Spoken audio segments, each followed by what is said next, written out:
With 139. A disappointing moment for her. We all know that, but an amazing moment for Toja CERNE, who wins by the final count of 145 to 139. And a little bit surprising, that margin of victory, a 6-point victory for Toja CERNE. Yeah, we could not figure this out. It's impossible. But that's the beauty of the sport. Is it? You never know. On any given day, any given match, anything can happen. And I think when we look back on that match, it'll be that 7 that Loginova shot in the 4th end that turned the match around and actually gave that margin for Toja CERNE to work with and get more comfortable. She knew she just had to be solid from there on out. What I cannot understand is this group on the left, because if we recenter the group of Albina, the 6 points are here. Only on sighting there was a big mistake. And it's difficult to understand at this level this maybe too much focus on something and she didn't realize. What is surprising also is the coach has not helped her to recenter the group, which was not so bad, but a bit left little low. What a shame. A quick adjustment was called for, and Albina not able to adjust quickly enough.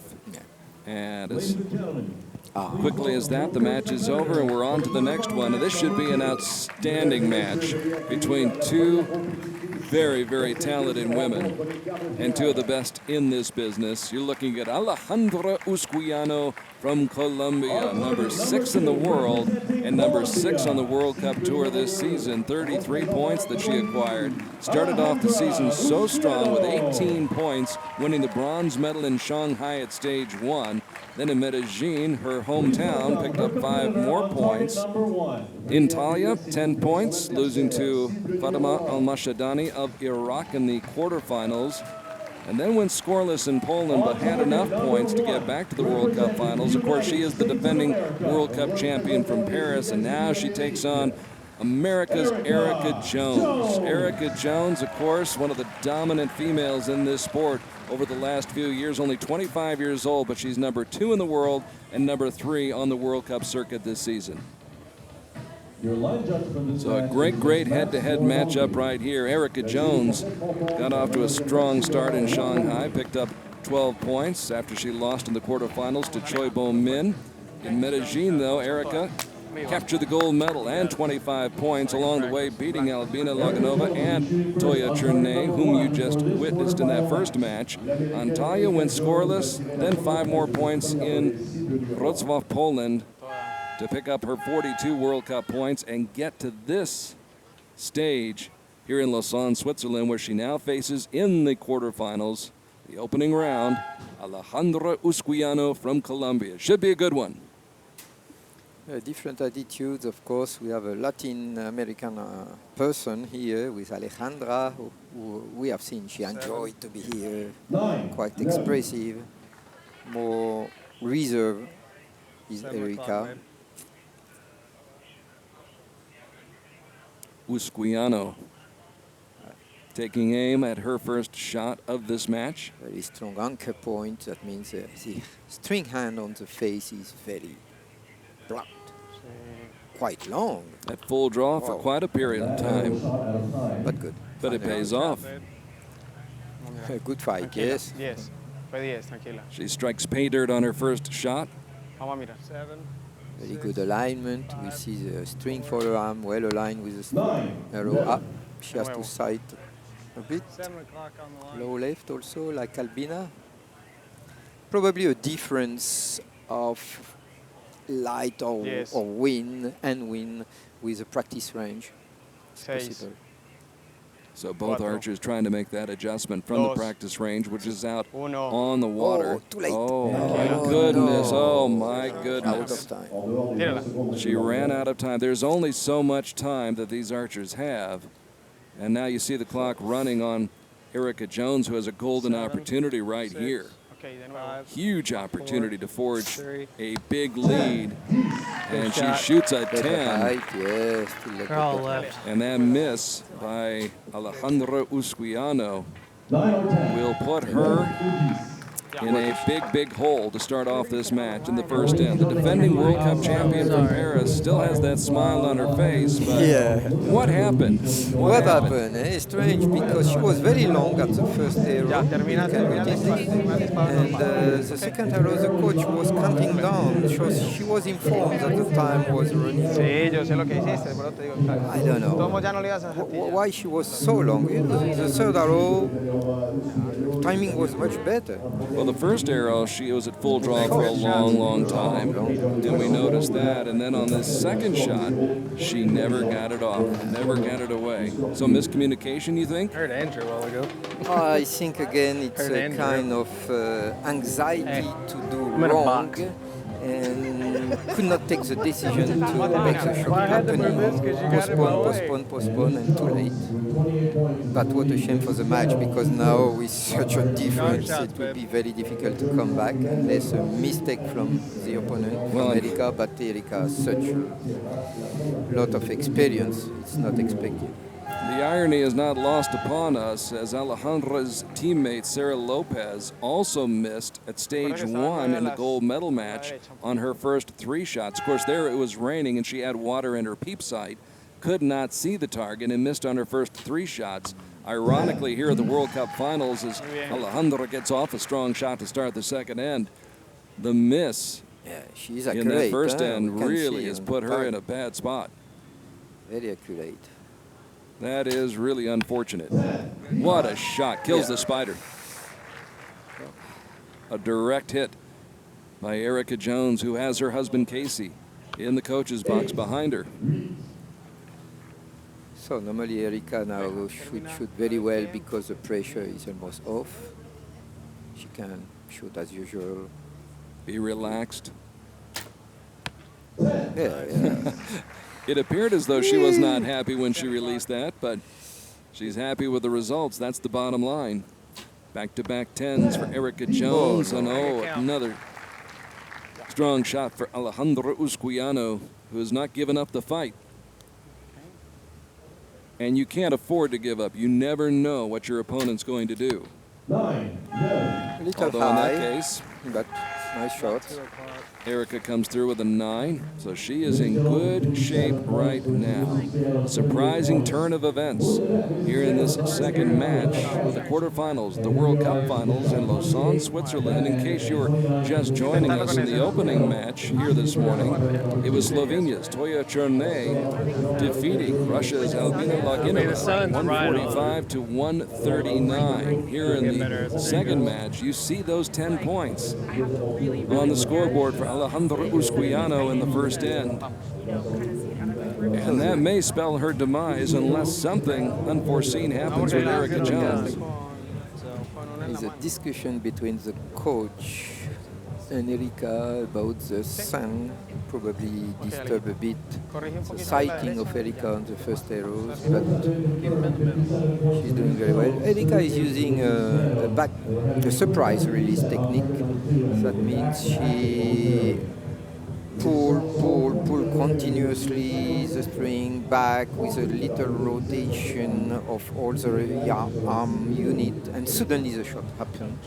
So this is why we can see sometimes a reaction on the face, because it is a surprise release technique. But the shot is good, it's done. The reaction is just after. Sometimes not a pleasant surprise, sometimes it is a pleasant surprise. So there you see what the archers see. That target that's 50 meters away, and somehow they're able to find that target face. Too much on the right again. Alejandra trailing, so she leads off this third end. She was trailing 57-38 after the first 6 arrows. So now Erika Jones, who won this World Cup in 2011 in Istanbul on the grounds of the Küçüksu Palace. She's accurate. The group of impact is very tight, but a bit on the right. Alejandra seems to have things squared away right now. But Erika Jones has been solid right from the very start, right from the get-go, so she maintains a big, big lead. One more like And not always easy to play with that lead. Nice group. Very nice grouping, yes. Very accurate. Sigue derecha. That looks like the surprise AlejandraUSQUIANO. release. So to finish off the third end. Nice group also, a little high, but good. Just outside the 10 ring in the 9 ring. But Erika's fine with that, considering the cushion that she has in this match right now. So 9, 10, and 9 for Erika Jones of the United States. A total of 85 out of a possible score of 90 so far. And talking it over with Casey, her husband. Meanwhile, AlejandraUSQUIANO trying to forget about that first end. Comes back in the third end with a 10 and a pair of 9s. Bueno, corrige un poquito a la derecha y listo. Vamos, sigue otra like the AlejandraUSQUIANO we've come to know, since she burst upon the scene last summer on this World Cup tour. Ya, estás trabajándolo como es. Difficult task for Handrel. Handrel is a coach of Alejandra to keep motivated to fight until the end, because now with such a big difference, the match is over. Vamos, Aleja, bien alegre, hasta el final. Okay? He's trying, you hear? Very, very tough after those first two attempts by AlejandraUSQUIANO, trying to recover psychologically from that and go on and shoot your next 13 arrows. But again, we have seen stranger things happen. I know you have, Pascal. Oh, of course, with so many years of experience in this sport. But here I don't see how, I cannot imagine Erika doing such a big mistakes, because now the pressure is over, weather is wonderful, confidence is here. She's feeling good, and it shows in her shooting right here. Erika Jones. 210. Perfect. Keep going. And give Alejandra a lot of credit. She has come back and is now shooting strong. Good balance between the front and the back. We saw she was in a very good setup to do a good shot. Well balanced. The effort on the bow, the effort on the string were well balanced.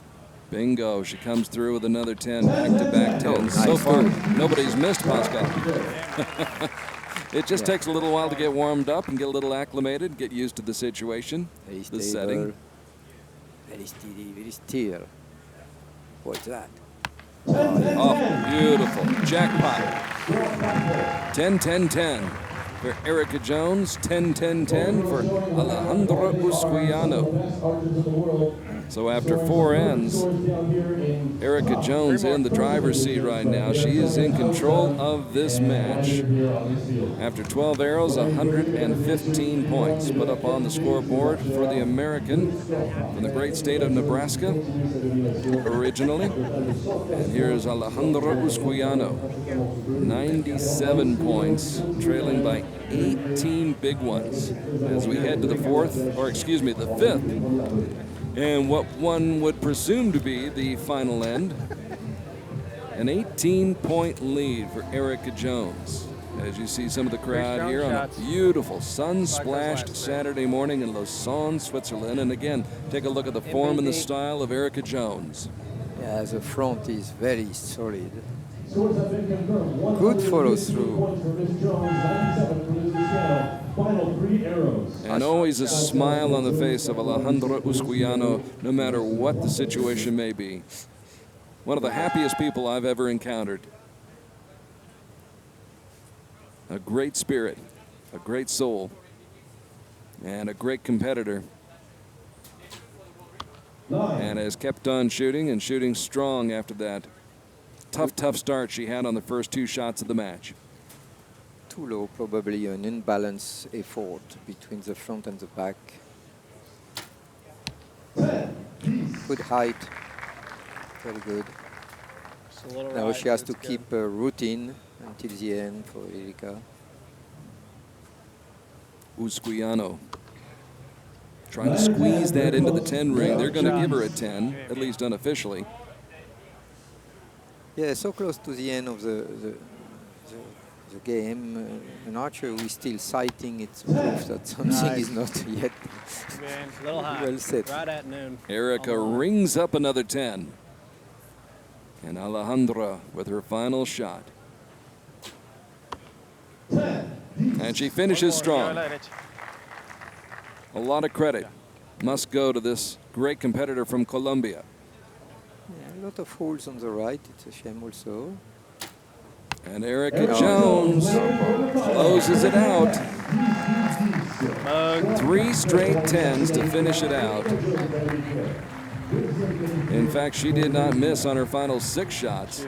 And Erika Jones advances. AlejandraUSQUIANO will be watching the rest of the way. But what a great, great competitor. What a wonderful, wonderful young lady she is. And she acknowledges the crowd as they acknowledge Erika Jones as well. Erika moving on to the semifinals as USQUIANO bows out the defending World Cup champion from Paris a year ago, who captured her first World Cup medal in Turkey last summer, then won the gold medal in Medellin last summer. And ironically, in that match, Pascal, when she won her first individual gold medal, she defeated Erika Jones. So a little bit of payback here today.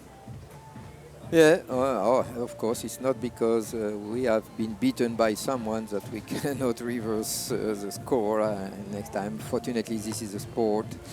And Colombia has progressed a lot. This is a country which is a very, very good example for us as a development. And now they have a well-organized federation with nice archery range, permanent range, a lot of professional coaches from Cuba, from Great Britain, from Colombia, of course, fortunately. And most of the professional most of the archers are now professional, with very good practice conditions, with good medical follow-up, with good strengthening program. Maybe on the psychological side, they can here progress again, on all sides, of course, but on the psychological one, this is probably where they can win more ranking on the world.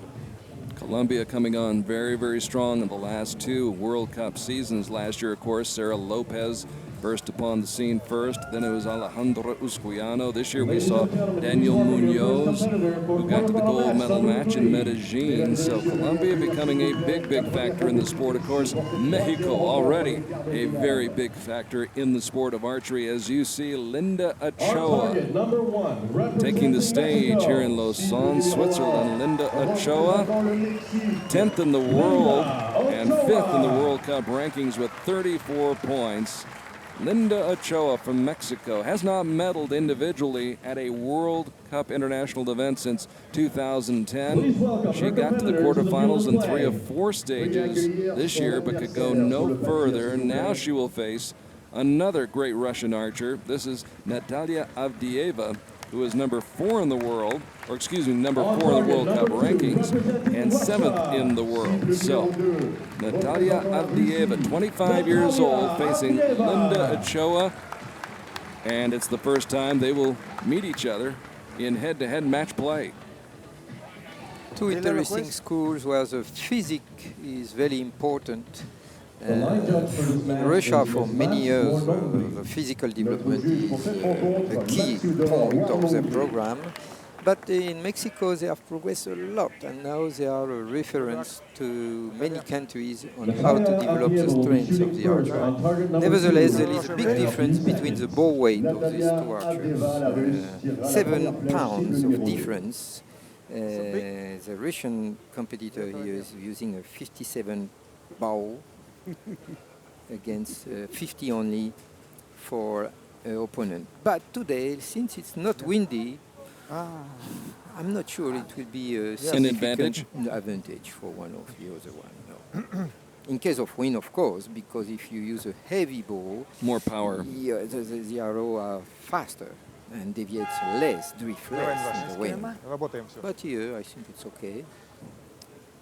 So a good look at Natalia AVDEEVA, who picked up a gold medal this summer, winning at Antalya. Coming from behind against Fatima Al-Mashadani from Iraq, and she sets the standard right here. Yeah, technique very simple, straight. She pulls straight, release in line. Now Linda Ochoa. 7. Yeah, we saw some instability before shooting, which is why she drifts on the right. And falls behind by 1 point. That one appears to catch the line for AVDEEVA. Хорошо, Наташа. 10 на 10.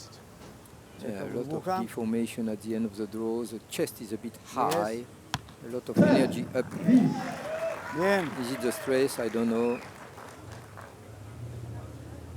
I'm sure that heart rate is up a little bit for both of these archers right now. They'll settle into the match, but as I say that, AVDEEVA fires her third straight 10. So 3 straight 10s for Natalia AVDEEVA of Russia to start off this quarterfinal match against Linda Ochoa, who stays right with her and trails by only 1 after the first 3 arrows, Pascal. Only one. This is much more interesting for the rest of the match. What we can see here is a technical difference. The Russian is really simple technique. She draws well in line with no deviation left, right of the body, of the head, of the chest and all. Release is also well in line. More movement, of course, on the Mexican competitor. And there you get a bird's eye view of the judges and the volunteers retrieving those arrows 50 meters away. Good look at AVDEEVA, who won a gold medal at stage 3. A team gold medal as well as the individual gold medal. And there's Linda Ochoa. Ochoa, 6th at the World Cup Final in Edinburgh back in 2010. Trying to improve upon that here today in Lausanne. Quite still. A bit long. Okay. Works out for her. So Linda Ochoa, representing Mexico in a tough match against Natalia AVDEEVA, who started off the season a little bit slowly. In fact, didn't actually start attending World Cup events until Antalya. Did not compete in Shanghai or Medellin. So Ochoa starting to put some more pressure on. 3 straight 10s. Quite incisive, very smooth, fast. Looks determined. Here we see more time to set the posture, coming from up, going down.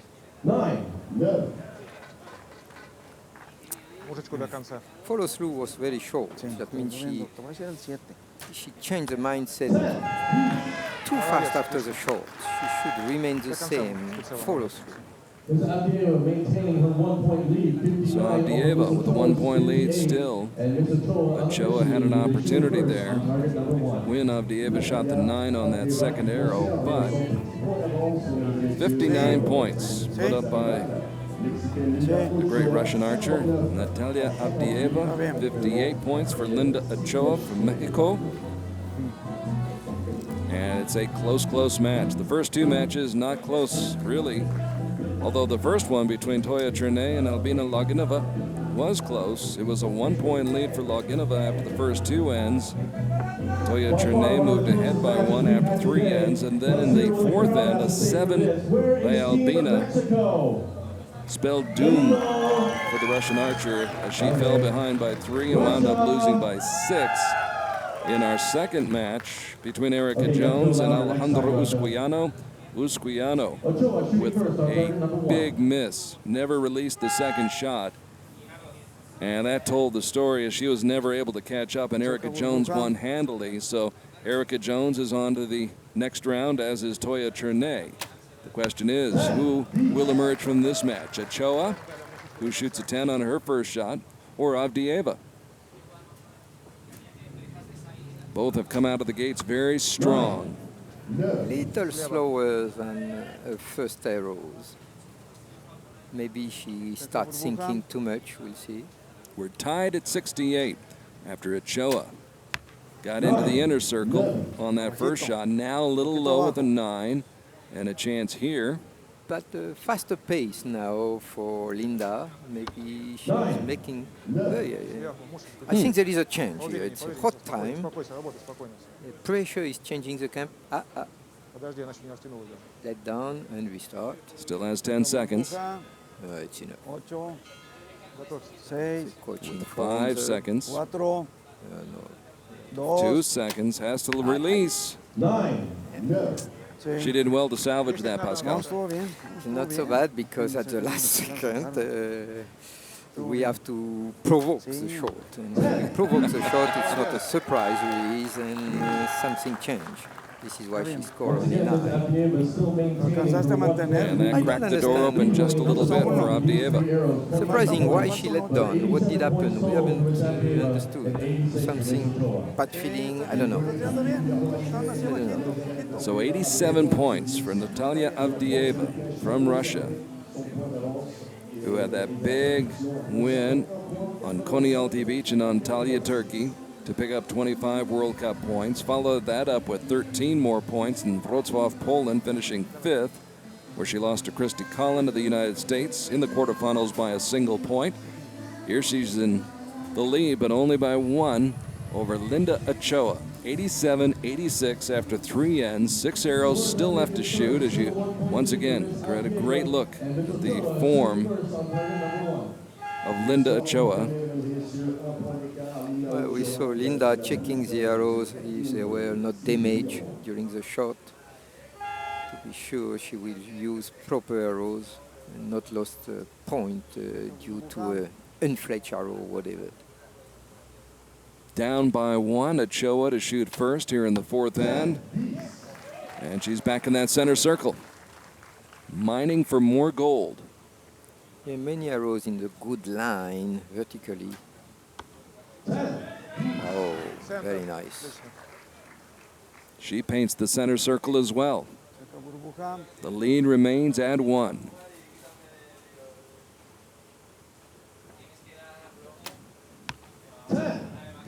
Back-to-back 10s for Linda Ochoa.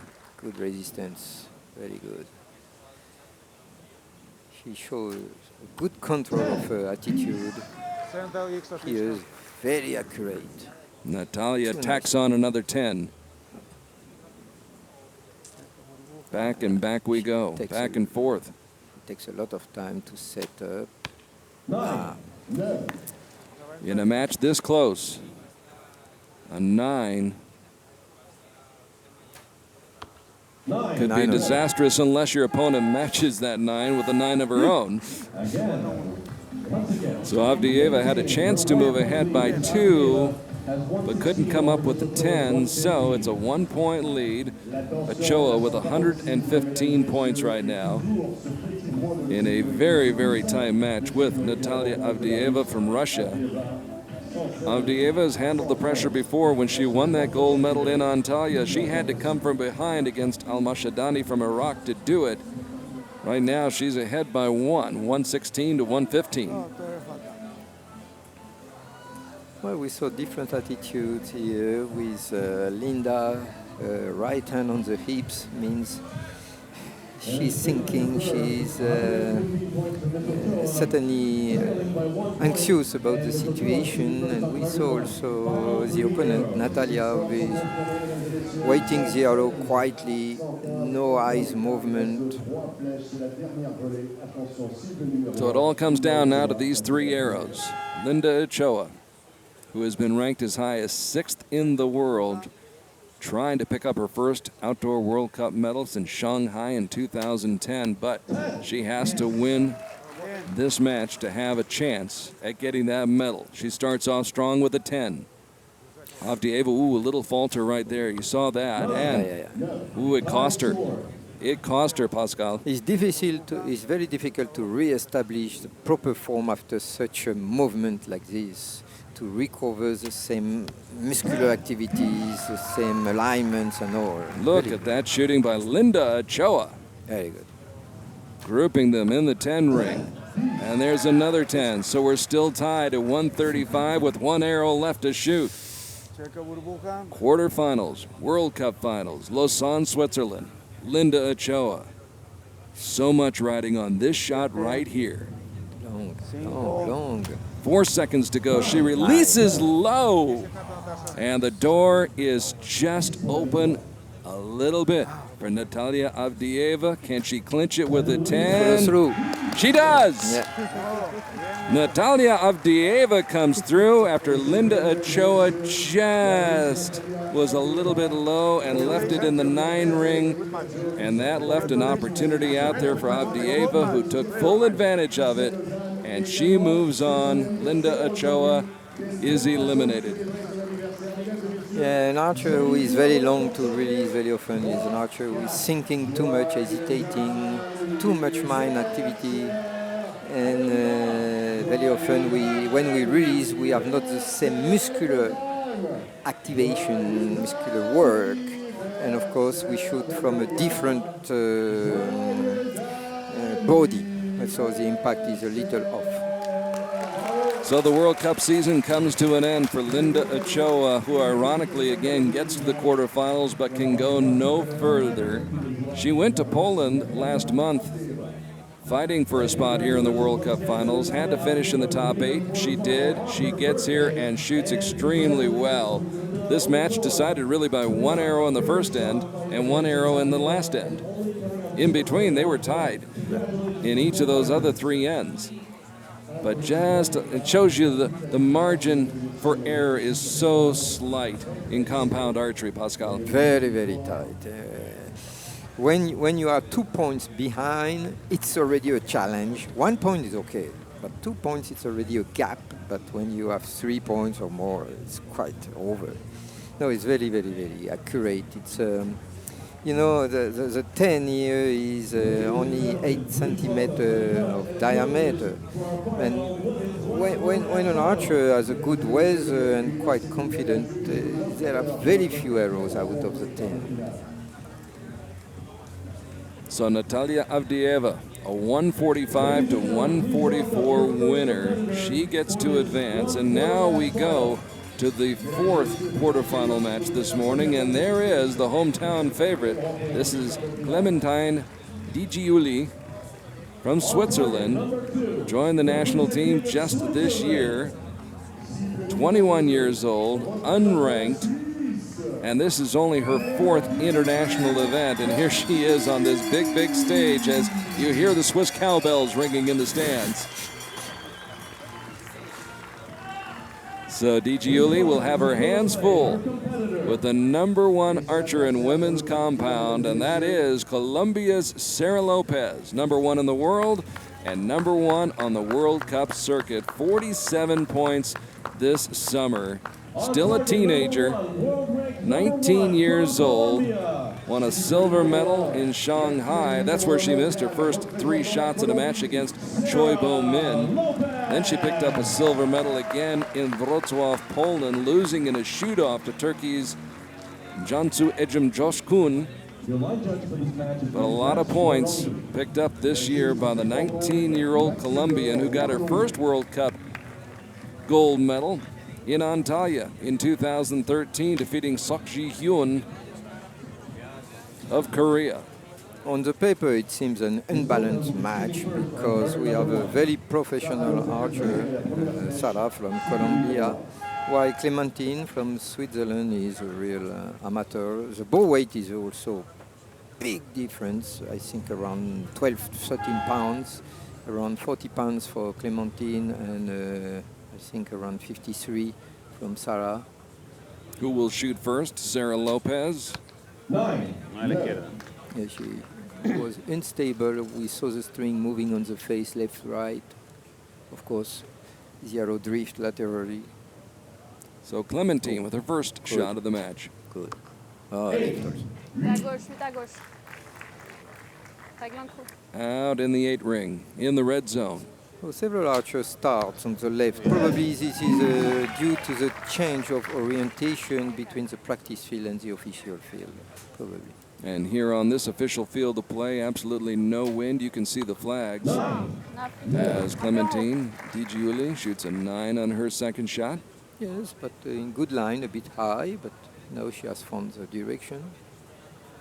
Sara Lopez, who went out in the quarterfinals last year in Paris, losing to her teammate AlejandraUSQUIANO, puts up 28 points here in the opening end. So yeah, this match starts quite low. We expected a bit higher from both. But we'll see now how they will react, how they adjust their attitude, mindset, rhythm, pace. See where the coach should help. Here it seems they love a bit to relax, to move the pressure away. We'll see if it is successful. Good look at Sara Lopez, who set a world record during eliminations in Shanghai at stage 1 and then tragically came out, missed those first 3 shots in the gold medal match at stage 1 against Choi Bo-min. Again, trouble with the peep side on a rainy day. But like Alejandro here, she was able to regain her composure, came back, shot well, and finished with the silver medal. Did not medal, ironically, in Medellin, losing in the 1/16 round. Then lost to Al-Mashadani in the 1/8 round in Natalia, still picked up 5 points, and then finished off the World Cup campaign with a silver medal in Wrocław, Poland. Now there's a good shot, obviously. Yeah, it was not an easy one, quite long and stable, but she did an efficient fight. Meanwhile, Sara Lopez, who led by 2 after the first end, gives a point back. So DiGiuli trying to hang in there against the #1 woman in the world in compound archery. And Clementine, who spent 4 years shooting recurve, not doing badly at all. She has shot 4 arrows in the leg. So back to a 2-point advantage as we go back to Clementine DiGiuli of Switzerland. Oh, well done. Well done. Good height. All 3 arrows are at the proper height. She has just to refine the windage. Beautiful grouping. Look at that group. Sara Lopez warming up, getting accustomed to her surroundings right now, and maintains her lead in this match. After 2 ends here in Lausanne, Switzerland. Beautiful, beautiful city and setting for the 2014 World Cup Finals. 55 points after 6 arrows for DiGiuli, who finished 33rd at this year's European Outdoor Championships in Armenia. Back in 2012, was 9th at the Indoor World Cup Final in Las Vegas. For Sara Lopez, 57 out of a possible score of 60. So she maintains the 2-point cushion that she established in that first end after the first 3 arrows. 2 Colombian ladies in this final, and showing that Colombia has now reached a very high standard. They are world champion by team, so this is why also. And it was very windy when they win the championship. Not an easy game at all. Very different here, but we can see again on the left a bit. You see a lot of holes on the left. The challenger hanging tough. Sara Lopez knows she cannot underestimate anybody. And with that 9, again gives back a point, and it's a 1-point lead for Sara Lopez. Yeah, Sara, the group of arrows of Sara is quite large, left-right. I hope she will improve this soon.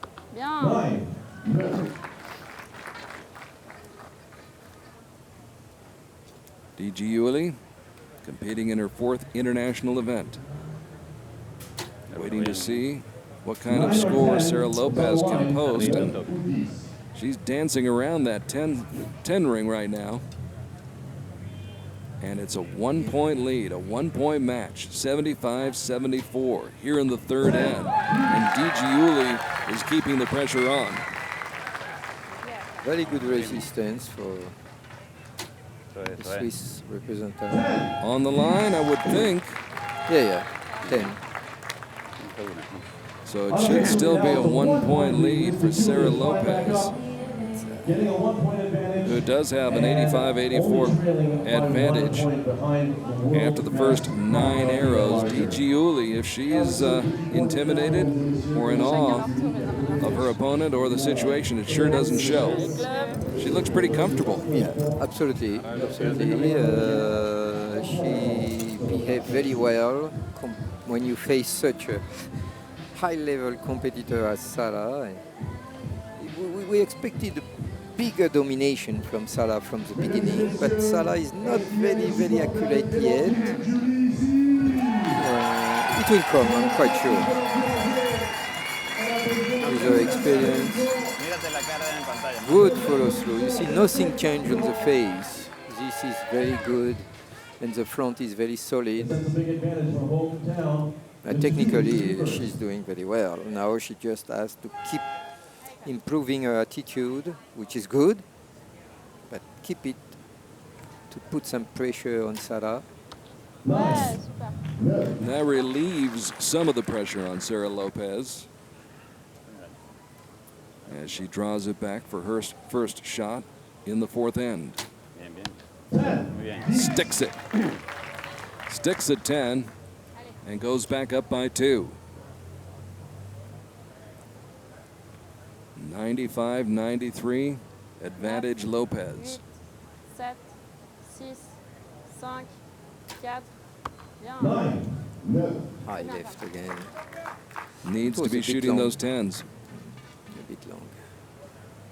So a little bit of disappointment creeping in for Clementine GUILI as Sara Lopez starts to put the hammer down. Yeah. Sara did very well because now the pressure is definitively on Clementine. 9, 8, It's a bit long, a bit long. Yeah. Released with 7 seconds to go, just does catch the line for a 9, so 3 straight 9s, and with 3 straight 10s, Lopez can build this lead up even more. And she does. She does.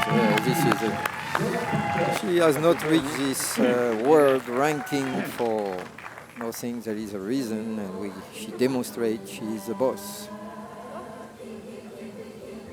You can see how relaxed she is right now. Big smile on the face of Sara Lopez, who now refocuses after the first 12 arrows, 115 points and a 4-point edge over the challenger from Switzerland. The home nation gets to provide 1 archer in each of the 4 divisions. The other 7 are determined by the competition over the course of 4 stages on the World Cup circuit. Sara knows she has done the most tougher part of the game, and looks now she's ready to win the match.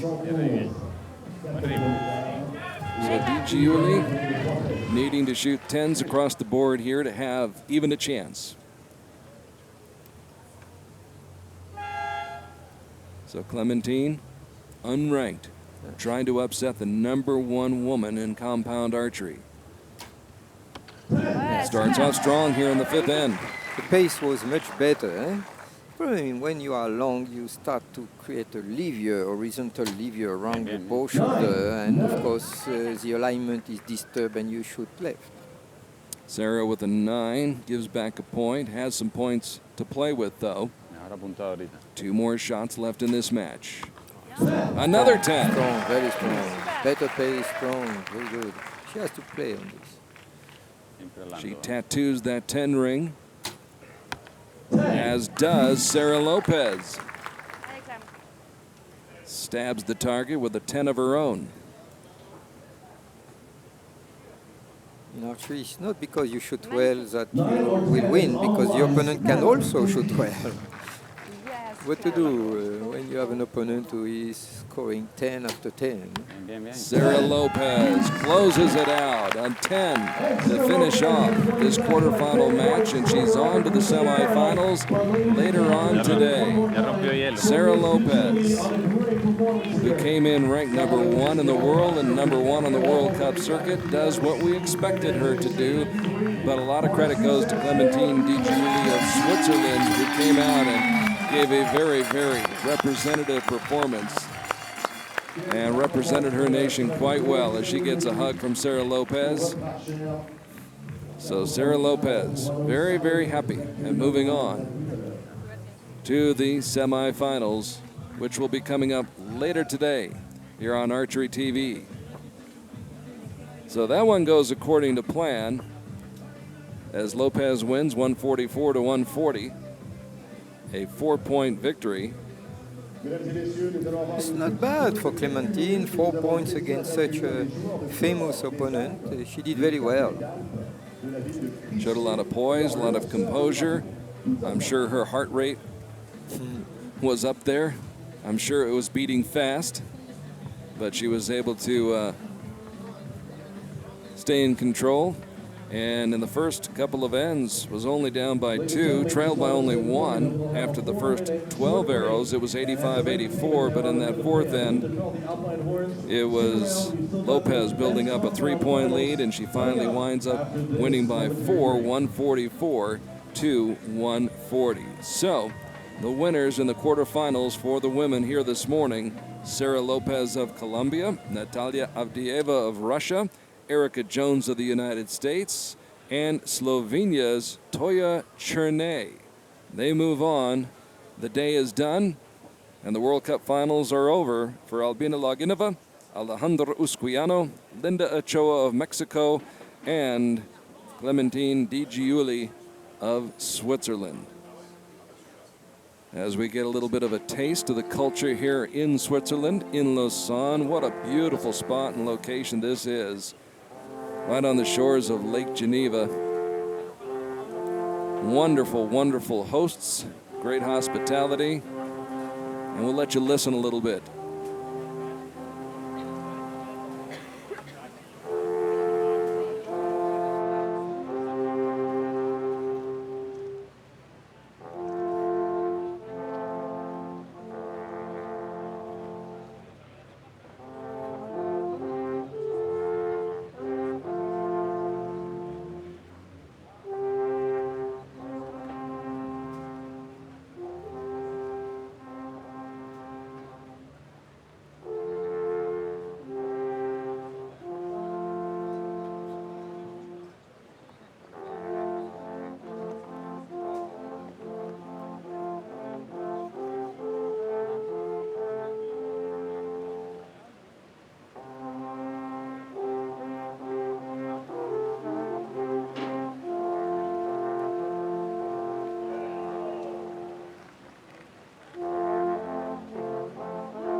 The Alpine Horns here in Lausanne, Switzerland, on a gorgeous Saturday morning. Of course, wherever you are, if it's Friday evening, Saturday morning, whatever time it may be, wherever you may be, we hope you're enjoying our live coverage here on Archery TV. I'm Carl Archie, joined today by Pascal Colmer.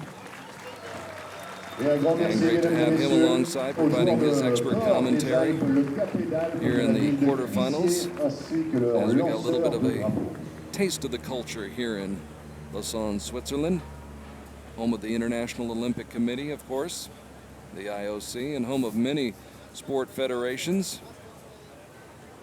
who are based in Lausanne, Switzerland. As we get set for the arrival of the men, the women, the ladies, done with the quarterfinals. Toja CERNE, Erika Jones, Natalia AVDEEVA, and Sara Lopez, all emerging victorious in the quarterfinals, and will now get set for the semifinals coming up later on today. As for the gentlemen, Rio Wilde, Peter ELZINGA, Pierre Julien DELOCHE, Sebastien PEINEAU, DEATON, Rajat CHAUHAN, DAMBAEV will be center stage. And this is DAMBAEV from the Russian Federation, 25 years old. And he is center stage, taking the final spot here in the World Cup Finals.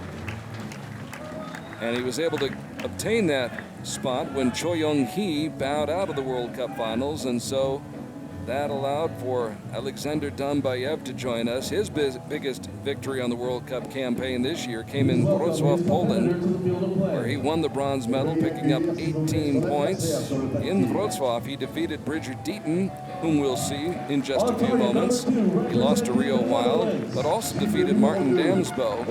So he finished up strong in Poland, where he has performed well this year and last year. Now here's Peter ELZINGA from the Netherlands, ranked third in the world overall, number 2 on the World Cup Tour with 48 points.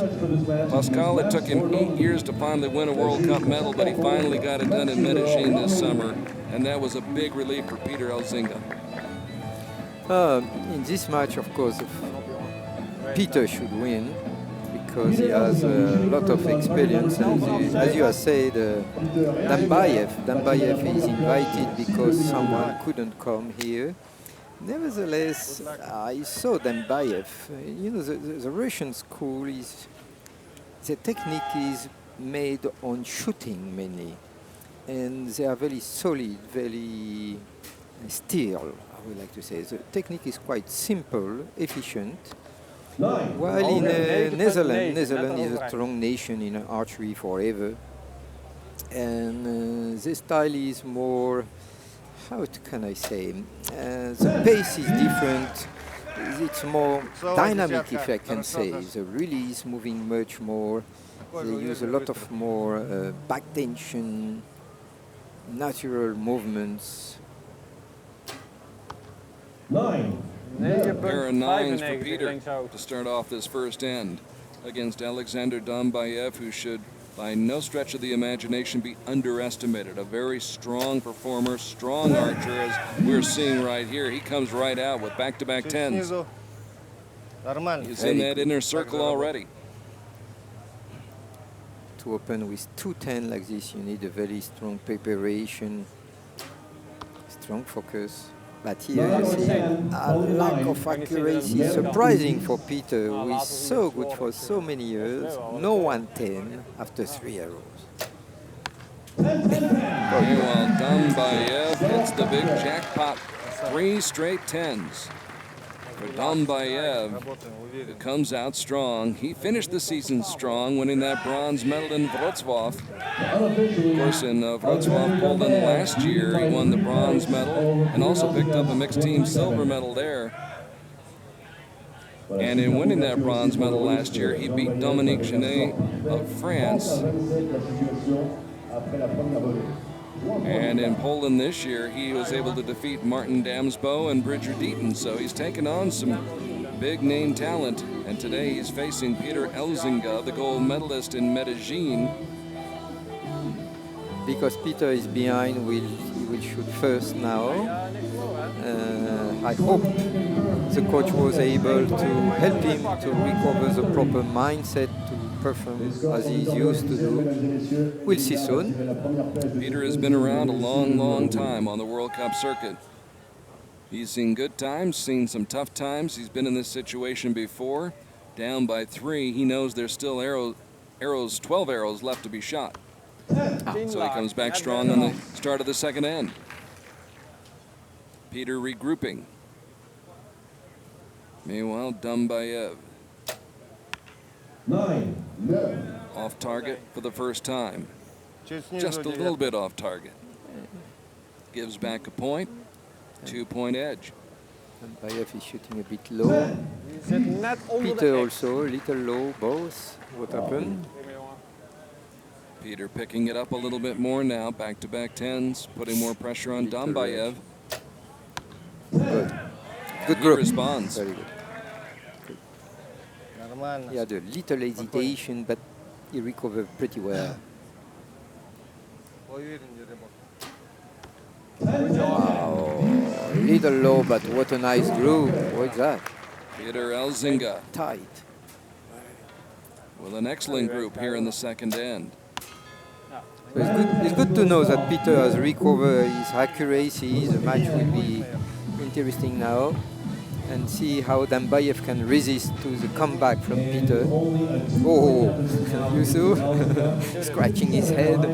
Say, oh, it will not be easy, eh? Not as easy as I thought it might be after that first end. Peter ELZINGA not going to go away. Not by any stretch of the imagination as Peter picks up a point. He trailed by 3 after the first end.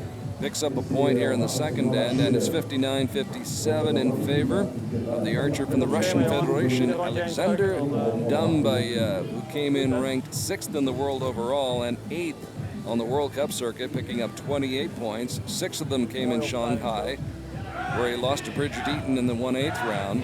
In Medellin, he picked up 5 points. Didn't score in Antalya. He was taken out early by Stefano Mazzi of Italy. And then in Wrocław came through with the bronze medal. Peter ELZINGA, 25 points in Medellin as he won the gold medal. Then picked up 10 more points in Antalya and finished off in Wrocław for 13 points. Lost in the quarterfinals to Pierre Julien DELOCHE, whom we'll see momentarily as ELZINGA sings one in there. He's back, definitively. Peter pounding that target.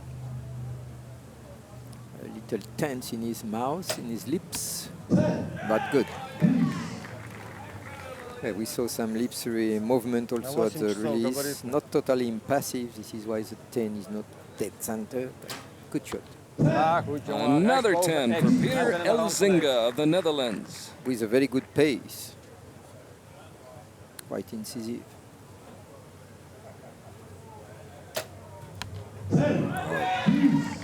Now it's a game of tens. The lead remains at 2. Interesting match, eh?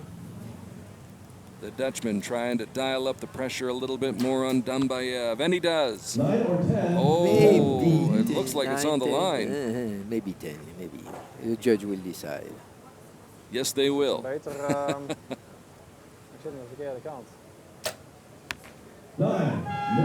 So Low, a lot of arrows are low. Only one is high. Like Albina, there is a lack of reaction to sight properly. And the coach doesn't seem to help him a lot. now is it 86 points for Peter ELZINGA, or was that 9? Was it on the line? We'll have to wait and see what the judge decides. Could be a 2-point lead, or it might be a 1-point lead. No soon. But we see the Dutch coach helping Peter with some recommendations. Coaching in Netherlands is quite strong for many years in all indoor, outdoor, compound, recurve, even field archery, barebow. See how efficient. They did give him a 10. They did give him a 10. It's a 1-point lead, 88-87. So the plot doth thicken here in this quarterfinal match between Peter ELZINGA from the Netherlands. A bit slower. Good. Goed, jongen. Strong Beetje shot. vlotter, hè? Net buiten de X rechtshoog. Was patient enough. Good. Ooh, a little bit of a falter right there. Yeah, probably some anticipation because mine activity, but you see, very Held it good. together. Not so low now. Good. Maybe change the sighting. Elzinga still down by 1. Ja, zeker jongen, links. Shoots rechts. another 10. Nice one, eh? Ruim binnen de rand. Ratchets up the tension just a little bit more. Alexander DAMBAEV answers with a 10. Right now they're slugging it out. 108, 107 DAMBAEV. Plenty of time for Peter Elzinga to get off this third shot of this fourth end. Maybe not. Just Maybe not. Maybe not, yes. No, maybe not. Might not have caught that Right. line. Was hoping to catch it. So, Might just be outside the 10 ring. 9. That's definitely outside the 10 ring. definitively. So once again, Oh, we what a got to shame. find out Peter Elzinga So had Elzinga put his shot in the center of the target, we might be tied right now. We would be tied right now. That's true. That's true. Wait and We're see. going to find out what that is and let you know right away. 116, Peter doesn't the even total know for either. Peter Elzinga. But he's hoping. And Alexander DAMBAEV of the Russian Federation. We can notice that Peter is doing a lot of efforts to come back. He excels a lot. He has a lot of pressure to push out. But Great he's doing. competitor. He's Great coming back. competitor. He was down by 3 after the first 3 arrows. Got the lead down to 2 after the first 6 arrows. Got the lead down to 1 after the third end. And now heading into the 5th end, it's still anybody's match. 117, 116. Peter Elzinga, who lost the bronze medal at the World Cup Finals in Tokyo 2 years ago to Julio Ricardo Fierro, trying to get in a position to fight for a medal here in Lausanne, Switzerland. But to do that, he's going to have to come from behind against Alexander DAMBAEV. As we zero in on Peter Elzinga, he zeroes in on that target. It's a 10. Yeah, pace was good, as usual. So now it's on the shoulders of DAMBAEV, and we're tied. Too low. Too many holes are low. Why to not change the side? How about that? He has come back from a 3-point deficit, and we're all tied at 126 all. 2 arrows left to go in this quarterfinal showdown. What a match. 10 again for Peter Elzinga. You see, he did his best. Eh? He has to excel a lot, but he's damn good. Oh, DAMBAEV answers. We're still tied. 136 all. Last arrow. Last arrow. Could we be headed for a shoot-off? So much pressure on Peter Elzinga. Oh, and it's off the mark. So he opened his mouth upon release because he changed the mind. He felt something wrong. in This the could be alignment it. It could be curtains for Peter Elzinga if DAMBAEV can put this one in the center of the target. And it's an 8. It's an 8. Unbelievable. Can you believe that? It was long and too much arrow, low, too low. DAMBAEV had a chance to win it instead. What a reversal of fortunes. And DAMBAEV in disbelief right now, I believe. Peter Elzinga with 145 points comes back in this match after falling behind by 3 after the first 3 arrows. And as we say, 3 points in compound, it's a lot. It's a lot. So it's nice comeback. It's a huge climb, and he wins by 1 over Alexander DAMBAEV, Wow. who had it within his grasp. All he needed to do was shoot a 10. Of course, I say all. Easier said than done, especially with that much pressure. And you wonder what's going through his mind on that last shot, if he's thinking too much, or if it was just a shot he missed. First, definitively, DAMBAEV shot too low. Most of his arrows are low, below the yellow, the 9 or low 10, and finally a low 8. Low 8 wide. Probably was a bit long and thinking too much, hesitating. Should I shoot now? Not now. And finally, when he decided, his form collapsed a bit. And this is probably what did happen. But we felt a change. We felt that Peter didn't want to give up. He wanted to fight until the end. This is a really Dutch and Flemish mindset. You know, they are big fighters. And he has demonstrated how he's capable, why he's one of the best of the world by this comeback. Peter ELZINGA puts up a fight. Fell behind by 3 early in the match, but battles back and wins it 145 to 144. A thrilling come-from-behind victory for the Dutchman from the Netherlands. Peter ELZINGA moving on. Alexander DAMBAEV is done for the day. As we move on to our next match, and Rajat CHAUHAN from India, 19 years of age, ranked number 9 in the world, 6th in the World Cup Tour this year with 31 points. Most of those points picked up in Natalia, where he acquired 21 points. He beat Braden Galantine and Sergio Pani on Konyaaltı Beach before losing to Choi Yong-hee. And then he secured his spot in the finals by winning or acquiring 5 more points in Wrocław, Poland. And now he is here in Lausanne, Switzerland. And he is facing Pierre Julien DELOCHE, number 1 in the world, 3rd on the World Cup Tour this year.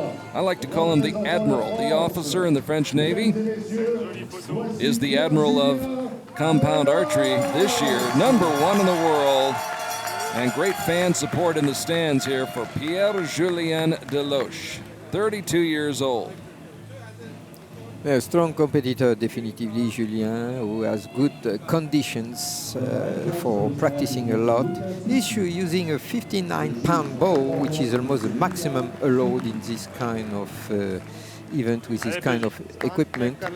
6 pounds more than the Indian one, who is not very well known. He has not a long past in the world elite. In 2 different schools, 2 different styles, which could be promising. We'll see. So Pierre Julien DELOCHE on target number 1. Rajat CHAUHAN of India on target number 2.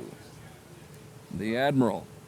Yeah, we see the control to set up the form, no rush, quiet. Beautifully done. And we heard the coach tell, it's perfect. Now breathe properly, he said. Same here. What's the control to come on the string? Very good. But Little high, little left.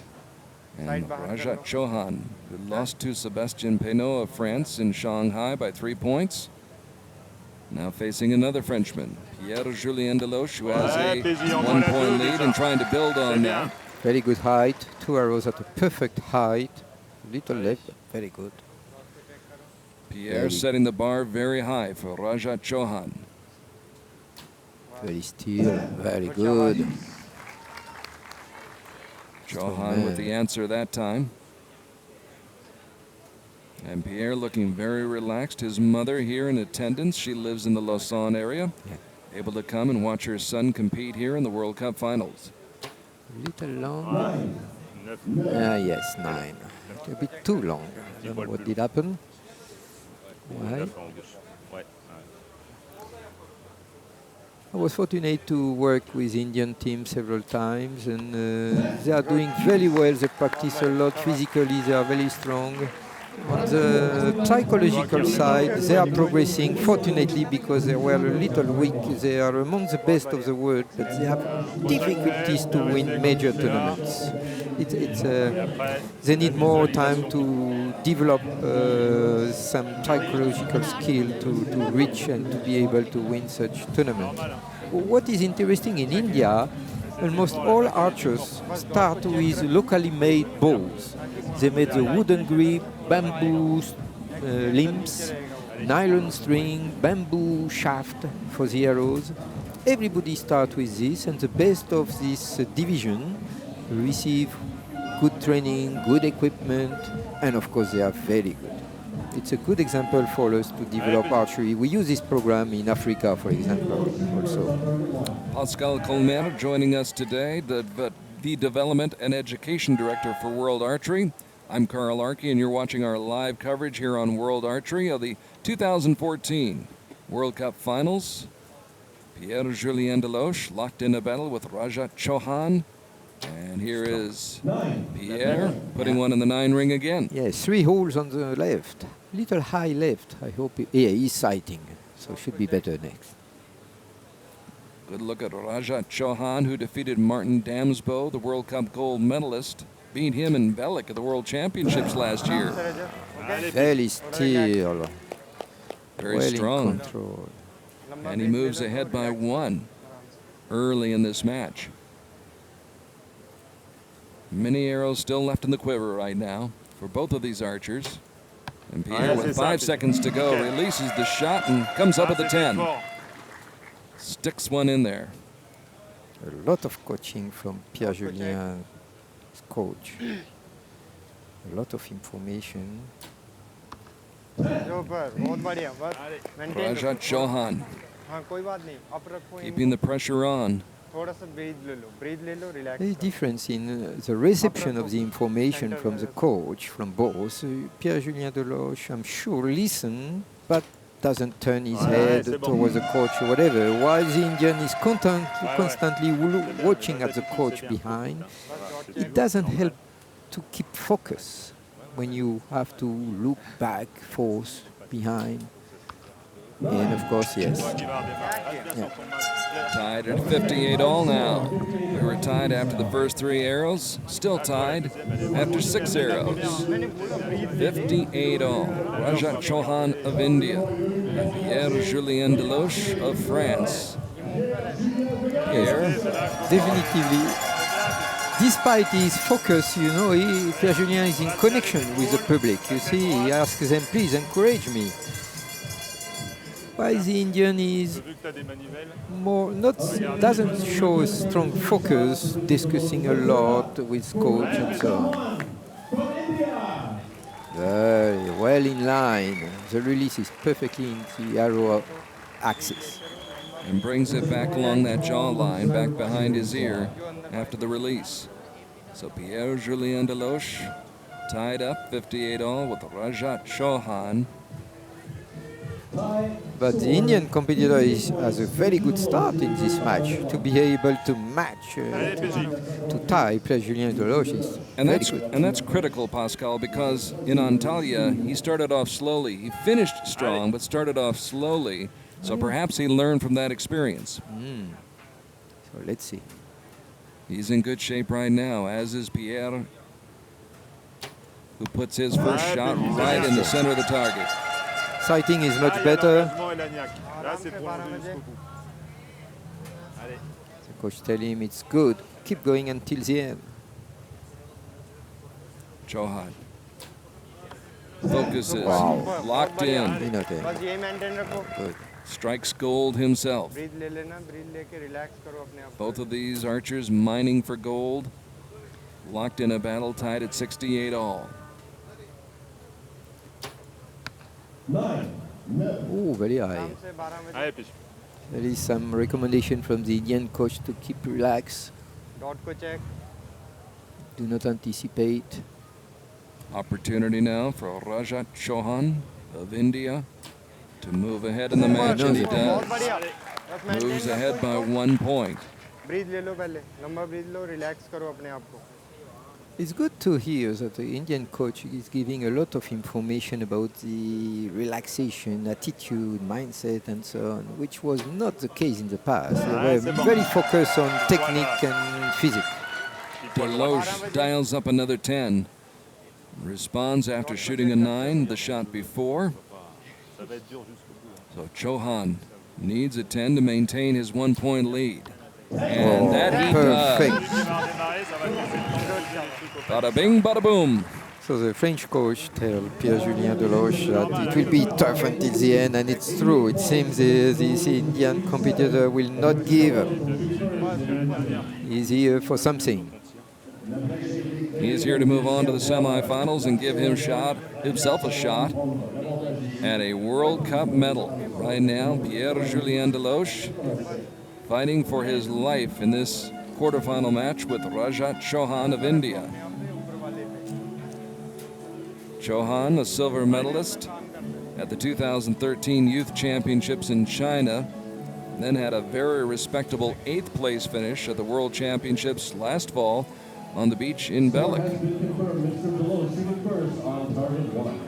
And at those championships, as I mentioned earlier, defeated Martin Damsbo, who had just come off a World Cup gold medal performance in Paris, France at this time last year. So the 19-year-old from India with a slight edge, which means DELOCHE will shoot first. The opening was good, but a bit with some little step, not so fluid as usual. We'll see. 9. Probably some hesitation. This is why the draw was not so smooth, and of course we didn't finish with a proper form, usual form. Oh, smooth. You see, the release was fluid. Of course, very nice shot. So right now, Pierre's ship is in distress. He's usually the one answering distress calls as an officer for the French Navy, but right now, he needs his ship to come in. It does on that shot. He's down by 2, depending upon what Rajat CHAUHAN does with this attempt. It took a lot of time to set up his head on the string, but no. Gives back a point. Not far, but nice shot. 1 point low. Down by 1. DELOCHE with laser lock on that 10 ring, and he delivers. So a 10 will maintain the 1 point edge for the Indian archer. A 9 will tie us up. Oh, again 30. Wow. It doesn't let a lot of opening to Pierre Julien. He's looking very strong and very confident, isn't he? You can just tell it in his body language. Yeah, he's explaining what he's experimenting and so on, laughing. Oh, very good. It seems that Pierre Julien is a bit out of sequence because he almost shot at the wrong period. He was ready to shoot when the opponent had to shoot. I did have a chance to talk with Pierre yesterday, and he said it's been a tough year psychologically. Part of that, losing Sophie Dodimont, his partner from mixed team, and there were other things, as we all experience in life, the ups and downs of life, this roller coaster that we're all on. And he said it's been a tough year psychologically. It was very tough winning that gold medal in the Wrocław, a very tense match there against Rio Wild. And the stop of Sophie affects us a lot. She was one of my former students. I coached her father herself at the beginning when she was very young, and it's a page that is over now. Well, we'll see how tough Pierre is, and he's proving to be a very tough customer here in the 5th end, trailing by 1. He will not give up that stuff, because his opponent, if he shoot again 30, what to do? Will CHAUHAN falter at all? Maybe. Tough to tell. Yeah, too tough. Tough to tell from that vantage point. They put a 10 up there. Good setup with no rush. Pierre Julien DELOCHE locks in on that 10 ring. Very good coaching. Pierre picking up another dime. 10 more points. Good also. But there's the 9. Shame, I don't know why he's shooting low, because the shot is quite good. Maybe he should move the sight. Something is not as usual. Unofficially, we're tied at 136 all, and DELOCHE dead center. Perfect aim. Strong coaching. Very good. All the pressure in the world on Rajat CHAUHAN of India. Must come through with a 10, and he does not, and DELOCHE comes back after being down by 2, comes all the way back and wins by 1. Pierre Julien DELOCHE, talk about coming through under pressure. Difficult for the Indian to finish this match. It's quite usual in India. They have still to progress on the psychological side. They have to learn how to win. How to close it out. Yeah, it's not easy. It's not easy. It will come, I hope. I strongly hope, because they work a lot. They deserve the better ranking in the world. And you're starting to see it with archers like Rajat CHAUHAN. Also, Deepika Kumari, I think, is becoming a much stronger archer psychologically as well. Yeah. She had her physical problems this year, but I think when we saw her towards the end of the World Cup campaign, she was much stronger psychologically and performing much better. Much better. So there you see the final score, 146 to 145. Pierre Julien DELOCHE, the Admiral's ship, does indeed come in. It was a little bit late arriving, but it did come in, and Pierre Julien DELOCHE comes away with a 1-point win, 146 to 145. A lot of credit due to Rajat CHAUHAN of India, who put up quite a battle against Pierre Julien DELOCHE. Had him on the ropes, but just couldn't quite put him away. Yeah, very pleased of what did the Indian, because it was not easy for him to match Pierre Julien DELOCHE, one of the real best of the world. And he offered a very good resistance, good attitude. Unfortunately, we saw at the last end his group blew away. Probably too much mind activities, too much concern, too much mind thinking, in fact, probably. Because it's not a physical problem. They shot quite few arrows. Wind is not affecting. Very good conditions. So a pair of French archers proved to be the nemesis for Rajat CHAUHAN this World Cup season. He lost to Sebastien PEINEAU in the 1/8 round in Shanghai at stage 1, and here at the World Cup final in Lausanne, Switzerland, on a gorgeous Saturday morning. He gives up a 2-point lead, led by 2 with just 6 arrows to go, but winds up on the short end of the score, 146-145. Pierre Julien DELOCHE joining Peter ELZINGA of the Netherlands in the semifinals, which is exactly where Bridger DEATON of the United States hopes to be. One of 2 Americans competing here in the quarterfinals, and this is the youngster Bridger DEATON, who really kind of emerged on the scene at stage 1 in Shanghai. He is 5th on the World Cup circuit this season, 7th in the world, picked up 43 points along the way this season, only 20 years old. And we'll see him a little bit later on in the mixed team gold medal match. Only 20 years old, but already many years around in the world elite. As you can explain, Carl, USA has a lot of experience, a lot of domination in camp and bow. You can explain this. A great deal of competition, and there'll be strong competition here for Bridger DEATON in the form of Sebastien PEINEAU of France, the Frenchman. 5th in the world, 4th on the World Cup circuit, exploded on the scene. At stage 1 in Shanghai as he won the gold medal. And along the way there, Pascal defeated Bridger DEATON, whom he's facing right now, Mike Schlosser of the Netherlands, Rajat CHAUHAN, who we just watched, Dave Cousins of the United States, and Pierre Julien DELOCHE.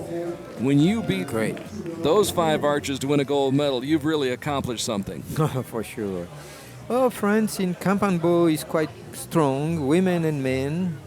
Even recurves, they are good nation. You know, this is the biggest nation, archery nation in the world, with about 73, I think, 1,000 members at the moment in the federation. Of course, on such many members, the top one are, of course, very good competitors worldwide. Well, we've seen 2 outstanding matches here to start the men's quarterfinals. We expect no less from Sebastien PEINEAU and Bridger DEATON. Good opening. Very nice alignment, totally aligned. Forearm, string forearm with the arrow. Oh, yes, good. Very good. Able to hold that together. So Bridger DEATON starts off with a 10. It's very still. Yeah, nothing moves. Both on the left, yeah, he has to sight a bit. I think it was just a bad sighting, but shot was quite good. Advantage, Bridger. Wow, what accuracy. DEATON, who jumped from 52nd in the world to 20th in the world after picking up 3 medals at stage 1 in Shanghai. 1-point advantage over Sebastien PEINEAU, who winds up shooting a pair of 9s in the opening end. Yeah, he's a little long, probably. Well, And a Deaton perfect end. comes up with 3 direct hits. Bridger Deaton of the United States getting off to a fast start here in his quarterfinal match. Seems he was prepared, very good preparation before the shot to open so perfectly. He has proven to be a very strong mental competitor here on the World Cup circuit in his first season out, really. As we mentioned, won 3 medals at stage 1 in Shanghai, won a gold medal, won a silver medal, and won a bronze medal as well. So he got all 3 colors in Shanghai. Now in Shanghai, he lost to Sebastien PEINEAU before going on to win the bronze medal. So it's a rematch from the opening stage of the 2014 World Cup season. And it's a 2-point cushion for Bridger Deaton. Although, as we have seen already in these first 2 men's matches, Pascal, that is no guarantee of victory. No guarantee for sure, but now Sebastien has to find another solution because it's not enough accurate. What he has to move, change, I don't know. He's a bit slow. Bridger Deaton is on his game, has not missed on his first 4 shots. And PEINEAU is now down by 3, although he gets back into that center circle.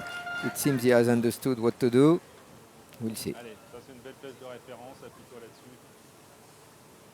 The coach tell him you have found good reference arrow to base on. That's 5 in a row for Bridger Deaton. Wow. He is on a run right now, and Sebastien PEINEAU is trying to run hard to stay up with him. He does. Yeah, he has found something, another solution to be more accurate. But the lead could grow to 3 right here. 6 straight shots This is in a the problem. center ring. This is the problem. You can shoot well, but if your opponent is perfect, what to do? He is hotter than the Mojave Desert in July right now. He has gotten off to a tremendous start. On his first 6 arrows, all of them have been in the center ring. He has been painting that center ring here in the first 2 ends. And so there is no room for error for Sebastien PEINEAU. This is a problem. No room. Now he has to shoot perfectly until the end, expecting a little weakness from the opponent. Not sure it will happen, but this is the only thing to do. Deaton has been dead on with his first 6 shots and leads by 3, 60-57. Coming up in the next match, another American, Rio Wild. Will it be 2 Americans going on to the semifinals? We shall see. In this match, both opponents use the same bow weight, 59 pounds, almost the maximum load. PEINEAU to shoot first, and PEINEAU apparently shooting a 10. There it is. Yeah, shot 310 now, little right, but 310, much better. And that ends the streak Ah. for Bridger Deaton, who gives back a point. Lead is at 2 now, as PEINEAU battling to stay in this match. Shoots low. Unfortunately, if not, maybe there could have been a psychological change in this match, but with a 9 now, I'm not sure. 9 again? Oh. So after shooting 10s on his first 6 attempts, that's 2 outside the 10 ring. Does he relax too much? I don't know. Would be surprising. 10 on the right again. Sebastien 29. making a It's okay. statement, yes. Okay. Where will the lead be after this shot? There you go. 10. Up, he rights the ship. All right. So Bridger Deaton works things out after missing on the first 2 shots of this end. And by missing, we're saying just outside the 10 ring. Of course, that's what this is about. It's a game of 10s. Right now, PEINEAU with 86 total points. Yeah, we can see here a competitor experimenting some pressure from the opponent. He is leaded, and to come back on such a famous archer, it's not an easy game. A lot of encouragement from the French crew here. Bridger Deaton on top by 2 after the first 3 ends. Bridger, a silver medalist at the Arizona Cup in Phoenix this year. A gold medalist at the 2012 Indoor Championships in Las Vegas. Trying to avenge a defeat that he suffered to Sebastien PEINEAU, not only in Shanghai, but also, well, actually, he did avenge that defeat in Poland already. 9. Yeah, 9 is not enough to come back, sir. Especially if Deaton can put one back in the 10 ring, and he does. So the lead back up to 3, 98-95 now. There is a lack of alignment of his shoulder. We can see here the left shoulder is way back. So he has to use more muscles, of course, and you have to repeat the same muscular activity, which is quite challenging, arrow after arrow. So Bridger giveth back a point, and the lead is down to 2, 107-105. And PEINEAU making a comeback bid. 29 again, not a bad end, but to come back, it's not enough. He needs a perfect end. 9. The 20-year-old American posts a 9, gives back another point, and it's getting a little tighter now. Bridger has shot 228 in a row. Ooh. After shooting 30s in the first 2 ends. So things have changed, and as we've seen already in this quarterfinal round this morning, it pays to keep fighting and keep battling back. Bridger Deaton had Sebastien PEINEAU backed into a corner, trailing by 3 after the first 6 arrows, but now with just 3 to go, it's a 1-point lead, 116-115 in favor of the American. But we've already seen Pierre Julien DELOCHE come from behind. We've seen Peter ELZINGA come from behind. Could Sebastien PEINEAU do the same thing? You're right, Carl. It's not over. Not over. Never.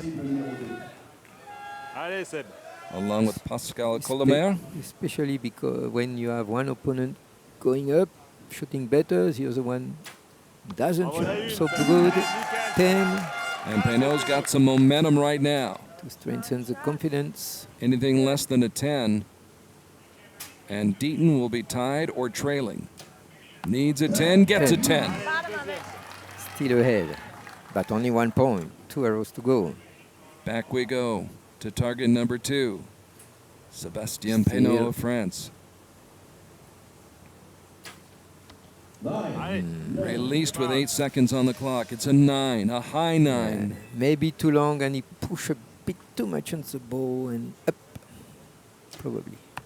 A golden opportunity for Bridger Deaton. 2 consistent shots, side by side. Lead is back up to 2, down to the final arrow. Yes. At least we think it's the final 29, arrow. 329 in a row. Strong finish by PEINEAU, who knows his fate is in the hands of Bridger Deaton. 9 to win. 9 to win, and he gets the 9, gets the win. Bridger Deaton on to the semifinals. Bridger Deaton got out of the gates in a hurry with 6 perfect shots to start the match, 6 straight 10s. And though Sebastien PEINEAU came back and cut that lead down to 1, Bridger Deaton goes ahead and closes him out here in the 5th end, and the 20-year-old American moves on to the semifinals. Gutty performance by Sebastien PEINEAU. He's a real gamer and put up a fight. No, it was an interesting match, very interesting, quite close, with some change in the progression of the two opponents. One was coming back. The other one lost a little accuracy. But the logic is quite respected, finally. So 3 excellent matches here in the men's quarterfinals. Peter ELZINGA won by 1 point. Pierre Julien DELOCHE won by 1 point. And here in this match, Bridger DEATON wins by 1 point. That shows you how closely matched these archers are at this high level of competition here on a gorgeous day in Lausanne, Switzerland. That's Lake Geneva. And the ship has already come in for the Admiral Pierre Julien DELOCHE as well as Bridger DEATON and Peter ELZINGA. If you're just joining us on the women's side, Sara LOPEZ, Natalia AVDEEVA, Erika Jones, and Toja have also advanced to the semifinals coming up later today. I'm Carl Archie along with Pascal Colmer, Director of Development and Education for World Archery. So good to have him with us here on our live coverage. As you see, Kevin Burri, the hometown favorite from Switzerland. Again, he's the wild card. Each country that hosts a World Cup final is allowed to provide 1 archer in each of the 4 categories. And Kevin Burri is here in the men's compound, 23 years old, and ranked 264th in the world. In match play this year, 1 and 3. Did not compete at Shanghai or Medellin. Did compete in Antalya and Poland. Finished 33rd in Wrocław and 33rd on Konyaaltı Beach in Turkey. And he's got his hands full with the Badger, Rio Wilde. 2 decades with the U.S. national team and quite possibly the most successful and decorated archer on the World Cup circuit ever. There he is, the big guy from Pocatello, Idaho, 40 years old. Ranked 2nd in the world, number 1 on the World Cup Tour. Picked up 52 points. It's the Wild Man, Rio Wilde, out of the great state of Idaho. And a look at the coaches. I know in the coaches box for Rio Wilde, it's his lovely wife, Sherry, who will be... I think you know Wild family, famous family yes, in archery. Eh? Yes, I think it's back home in the States. It is 4:56 in the morning in the Intermountain West, as we call it, in Utah and Idaho. But I've got a feeling that D. Wilde may be up watching, Logan Wilde may be up watching, a few of the other members of the Wilde family may be up early having breakfast and watching our coverage here on Archery TV. Yeah, I remember in '97, his father, D, was the first one to win indoor and outdoor world championship the same year. Well, the apple hasn't fallen very far from the tree, has it? Rio starts off strong. Wow. Tower of Power, Rio Wilde, taking on Kevin Burri of Switzerland.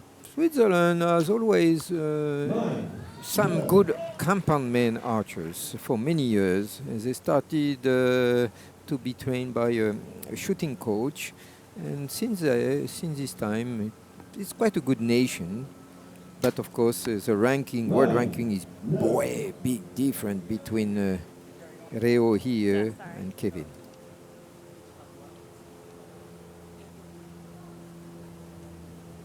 Burri can tie it up with a 10. Instead, it's a 9. So he's down by 1. Kevin Burri with a tall order. A Herculean task trying to take on 10. Rio Wilde.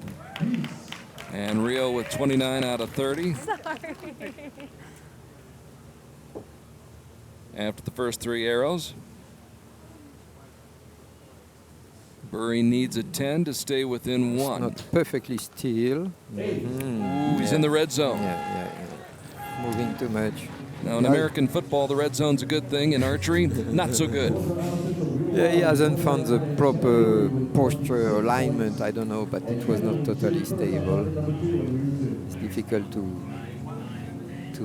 hit the 10 like this. Kevin Burri putting up 26 points, falls 3 behind Rio Wilde, number 1 in the World Cup rankings. And hoping to set sail here in the World Cup finals. There's Sherry, his lovely wife, who made the trip over here to Lausanne, Switzerland with him. providing all the encouragement. Wives are good at that, providing the encouragement. I think in North America, especially USA, you are very, very good on this psychological part. Very important encouragement. Very good. Rio has a special form. It's not the most classical form that we recommend for all archers. We recommend more something like this, quite straight, well aligned. But we'll see now Rio. You will see his body is bent back, the string pressed on the chest. Shoulders are not perfectly aligned, but he's damn strong physically and in his mind. I love your analysis, Pascal. Yeah. There is a place for strength, isn't there? It plays its part. Oh, nice group, but yeah, you need to side. Unfortunately for Kevin Burri, that group off to the left in the 9 ring. 10, 9. And the strong man, Rio Wilde, muscles that one into the center circle again and bumps that lead up to 5. Final shot for Burri here in the second end. Looks good so far. Oh, a nice group. Wonderful group. Oh, yeah. You just want to move it over but just a little bit. 27 points, it doesn't pay back. Shame. 10. Yeah, 3 points. Wild man is on fire right now. Gets a little fist bump from the wife. Leo is used to shoot perfect score in a match. Perfect score or almost. So here 3 points lost will be difficult to get back. This season, Rio picked up 13 points in Shanghai. He actually lost to his teammate Bridger Deaton in the quarterfinals, did pick up a team gold medal in China, then went to Medellin, won the bronze medal, which meant 18 more World Cup points, lost to Peter ELZINGA in the semifinals down in Colombia, went scoreless in Antalya. The Americans had a tough time in Antalya this summer at stage 3. Then in Wrocław, he bounced back, picked up 21 more World Cup points as he won the silver medal, almost got to the gold medal platform, but lost to Pierre Julien DELOCHE. Had a slow start against PJ in Poland. And though Rio was able to finish up with 6 straight 10s on his 6 final shots, had to settle for the silver medal. Sighting seems okay now. Good look at Rio's 9, 8. form. Another 10. It's a bottom line business, and he puts him in the middle. What a shooting machine, this man. Lead stands at 6 here in the third end. Good boy. Keep going. Burri accepting the challenge. He knows what he's up against. As Pascal has said, a shooting machine. 10. The 10 machine. Hey, keep going. Keeps churning them out. One right after another. So far, everybody in this end is perfect so far. Can Burri keep it going? 9. Nope, just a little bit low. But nice end, 29. Good. Oops, he's well, better center. No. What to do? Rio is relentless. 3 more 10s here in this end. Rio Wilde, who, by the way, in Poland during the elimination rounds, had perfect scores in 2 of 3 of his elimination rounds. And in that third round, in the eliminations, had a 149, so only missed on 1 shot. That is how dominating Rio Wilde can be and has been so many times during the course of his vaunted and highly decorated career. And it shows on the scoreboard right here, a 7-point advantage, 89-82 after 3 ends. A reminder for the public, it's 50-meter distance, shooting distance, and the 10 is only 8 centimeters of diameter. And you see this man is able to hit this 10 constant. It's about the size of a DVD disc, that center ring. And they're looking at it from 50 meters away through that peep sight. And Kevin BURRI is able to find Good, Kevin. the line, which counts as a 10. Good alignment. 10, 9, Always bent back. But you see. X marks Almost the spot. perfect. X marks the spot. As cool as can be. Rio Wilde. Good. And Kevin BURRI putting up some resistance. Trying to. 10, 9, That's the group you want.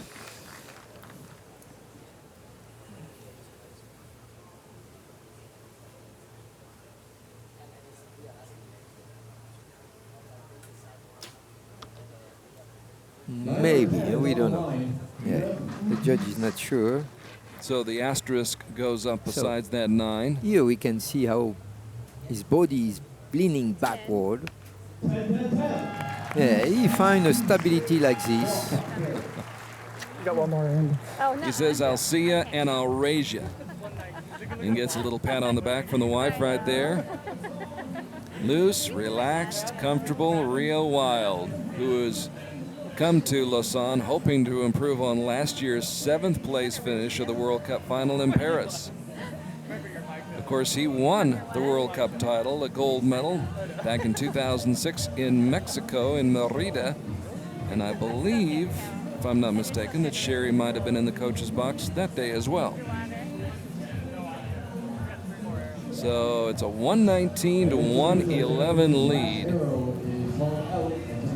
And this the only men's quarterfinal match without a lot of suspense and drama. The first 3 matches all decided by a single point. This one, not so close, although Kevin BURRI, give him a lot of credit. 23 years old, and he's up against it, against Rio Wilde, the best in the business.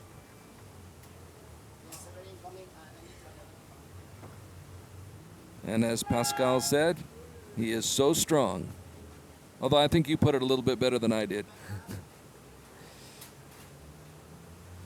So we start off the 5th and final end, one would think. The Swiss archer, Kevin BURRI. Many arrows are low. We can see the holes. A lot of holes are low in the gold. 10, 9, 8. We can hear the coach counting down to inform the archer how many times he's left.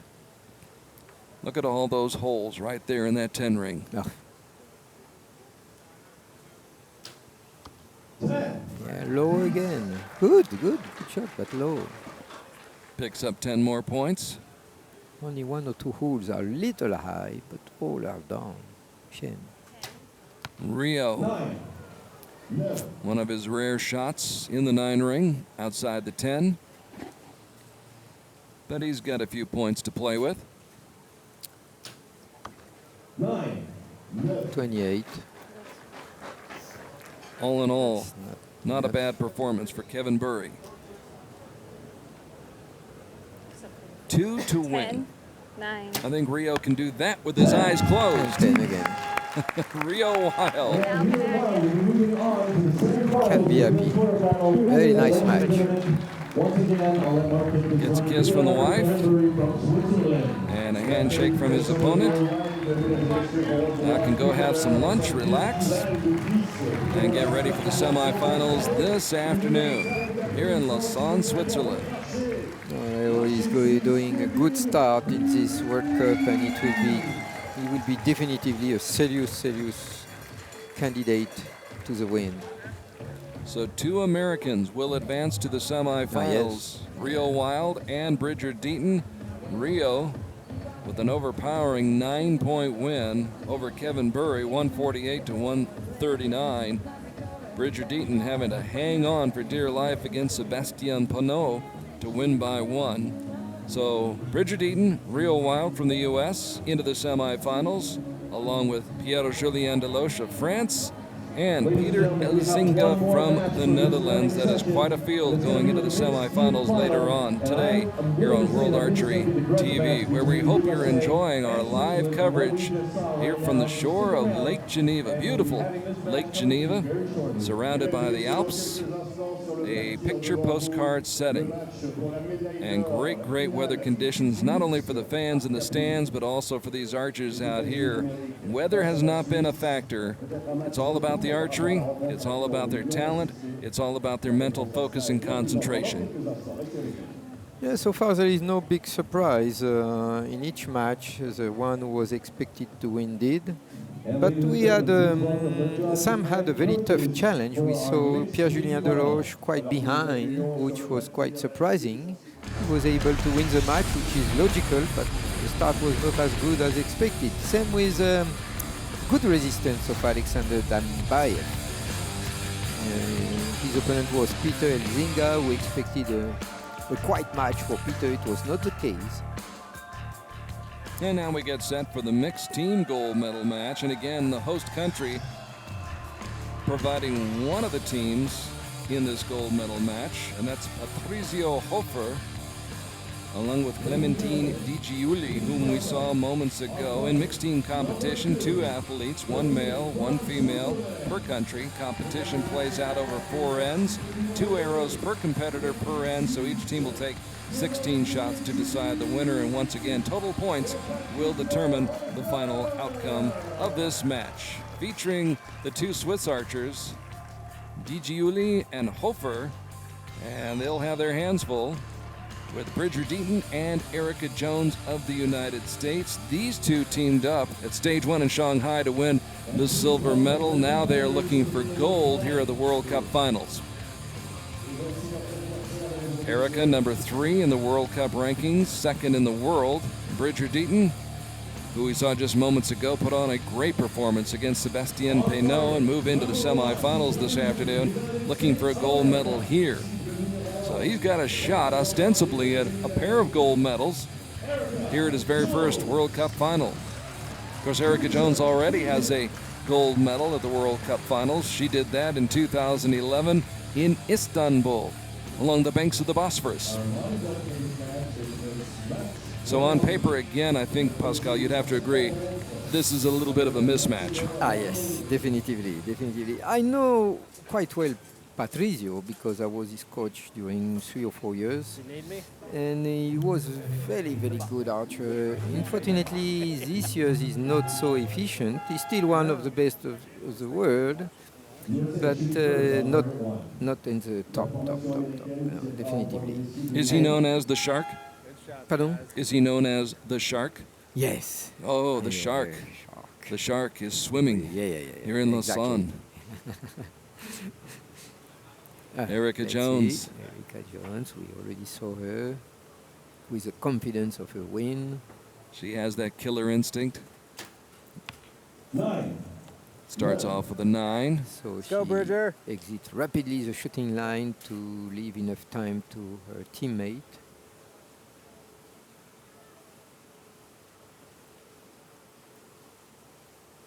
Deaton taking his time.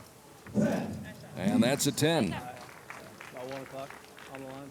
Good shot. I think Erika knows that his teammate needs a lot of time. This is why she exits so rapidly the shooting line. Here's Clementine Di Giuli, who shot well, lost, but shot very well against Sara Lopez in the quarterfinals earlier. She continues to shoot well. Very good.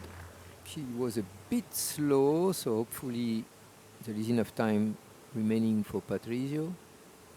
So here comes the Shark. Was number 4 in the world back in 2010. Very still. Not far, eh? Long shots, guys. At 9. Low left, yes. So the first 2 shots decide nothing. We're still tied up.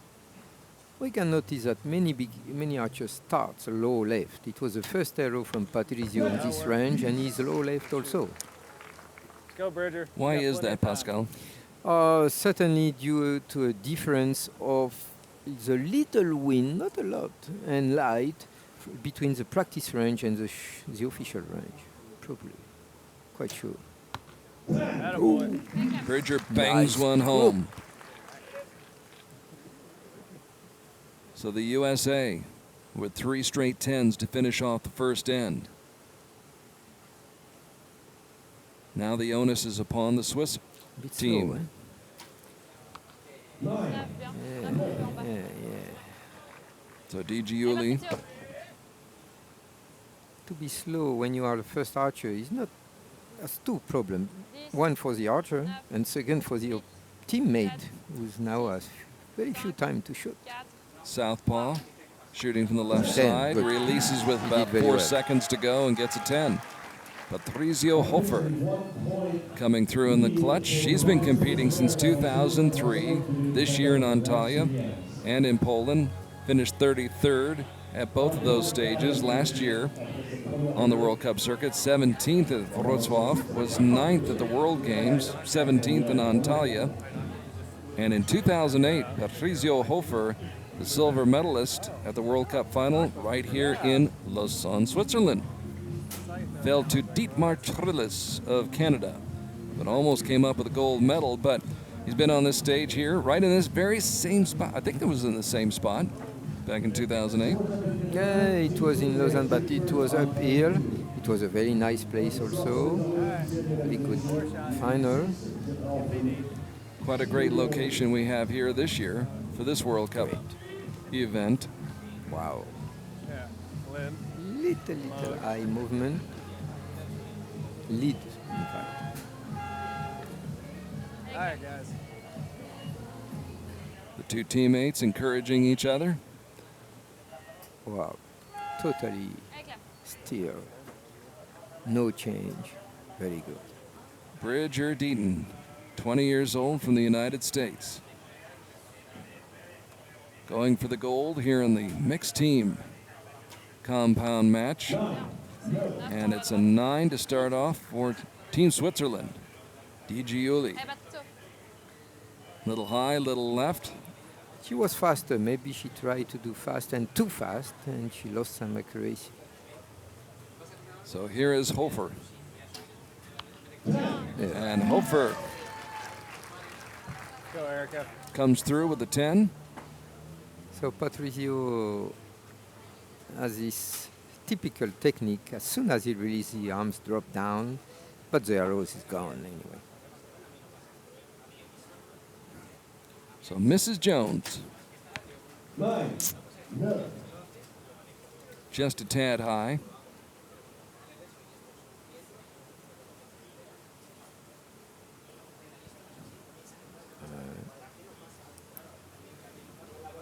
Very still also. Good shot. Another thing. DEATON's been in that 10 ring most of the day. Started off his own individual quarterfinal match with 6 straight 10s and finished off the match strong to move on to the semifinals. The USA up by 1, 58-57, but that 8 will not help Switzerland's cause. We saw in Valentine the anchor is not very very stable. I want to mean the string hand is not totally applied on the chin and floating a little bit, which is damaging on the accuracy, of course. So the shark bites with another 10. Good. Very stable. Oh yeah, very good.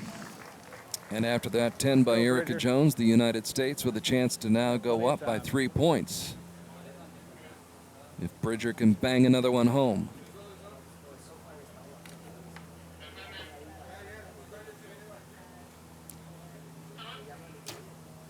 Which he does. Good fight. 78 for the USA, 75 for That Switzerland. away team. Yeah, he didn't give a follow through until the end of the shot. It pays back. Absolutely. The arrow should exit during the mind mobilization, mind focus, with no change. What he did perfectly well.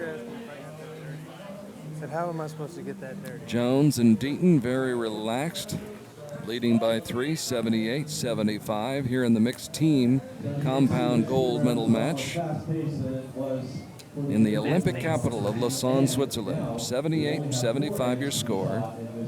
USA picking up 2 more points in that end as the USA tries to win a gold medal in mixed team competition for the first time this year on the Outdoor World Cup Tour.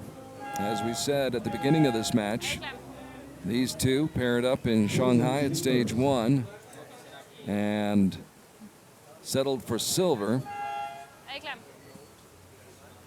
Now going for the gold. We saw very interesting close-up on the equipment, on the release aid, on the arrow race, the launcher, and now. Yeah. The alignment of the string arm is not perfect with the arrow, and it's a bit floating a bit due to lack of pressure of the string hand on the chin. Maybe the draw length is too long. Here, very still. It looks relaxed. Yeah, very good. Nice shot. Hofer shooting consistently, shooting well. He's doing a very nice match. He was the bronze medalist at stage 4 Shanghai in 2009. Won a silver medal that same year at stage 1 in Santo Domingo, the Dominican Republic. Back in 2006, Hofer also had a bronze medal at stage 2 Antalya. So he is a proven competitor, been competing since 2003, and is still ranked in the top 70 in the world.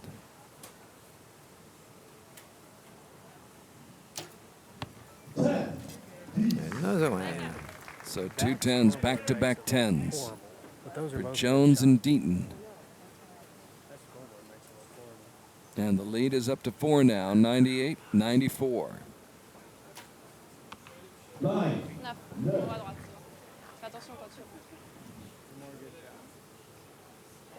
Valentin has to fix this technical problem on the string hand against the jaw, too floating. Here we see the string apply quite strongly on the face. Beautiful shot. Patrizio Hofer shooting brilliantly on a brilliant Saturday morning here in Switzerland. Along with Pascal Coulomere, I'm Carl Archie.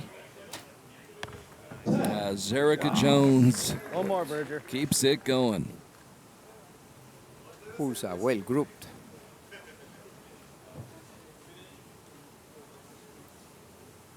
And the Americans can move ahead by 5.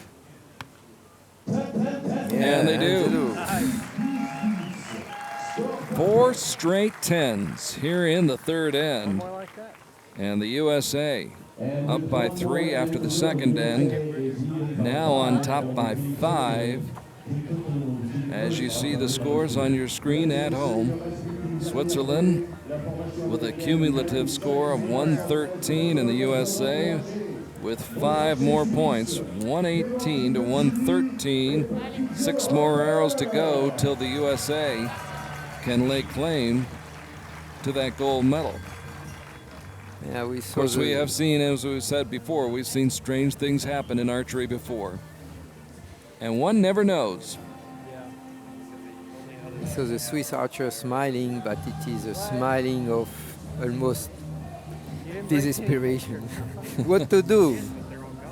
Exasperation. Maybe you shouldn't be so good. Patrizio Hofer has found that sweet spot many, many times here in this match. You do have a lot more arrows. But Erika Jones has jumped on the opportunities provided, as has her teammate Bridger Deaton. More arrows. They've been able to ring the bell.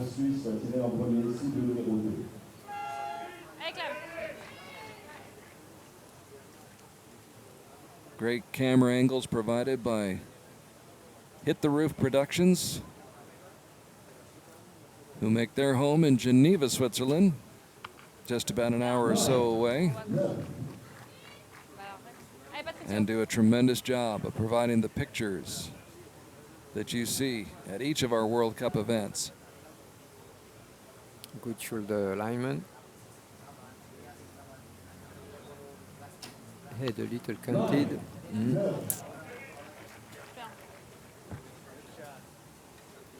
It doesn't help to release well online.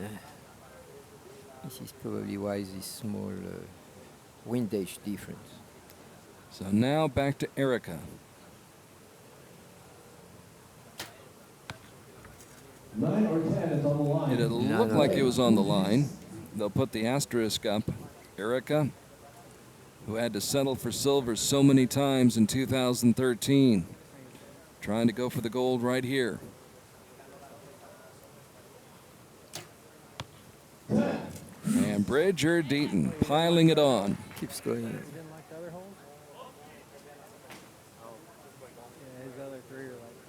The lead is up to 6. Much better rhythm.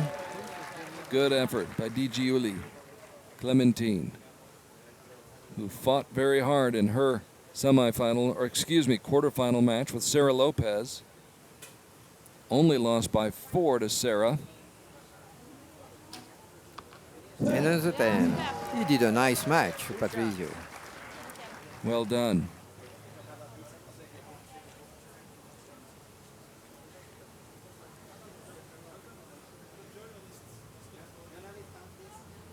Erika with laser lock Watch on. for the holes. Very good. Nice match also.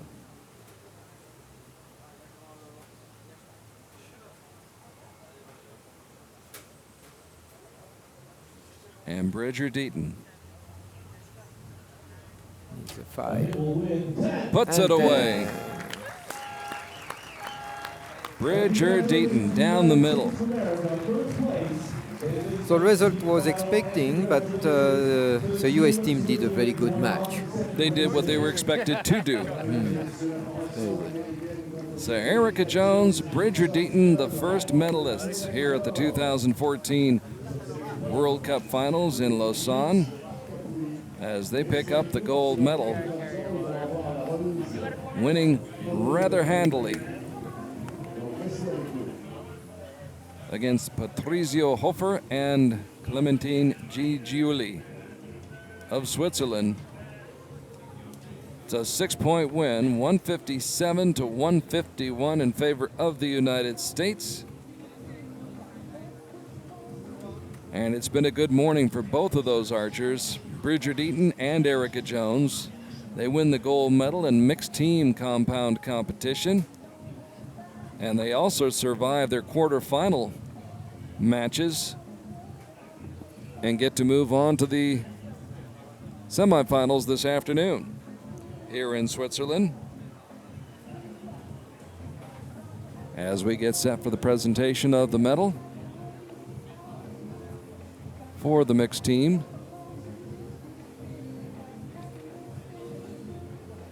Coming up later today, in the semifinals, on the women's side, we'll see Toja of Slovenia, Erika Jones of the United States, Russia's Natalia AVDEEVA, and Sara Lopez from Colombia.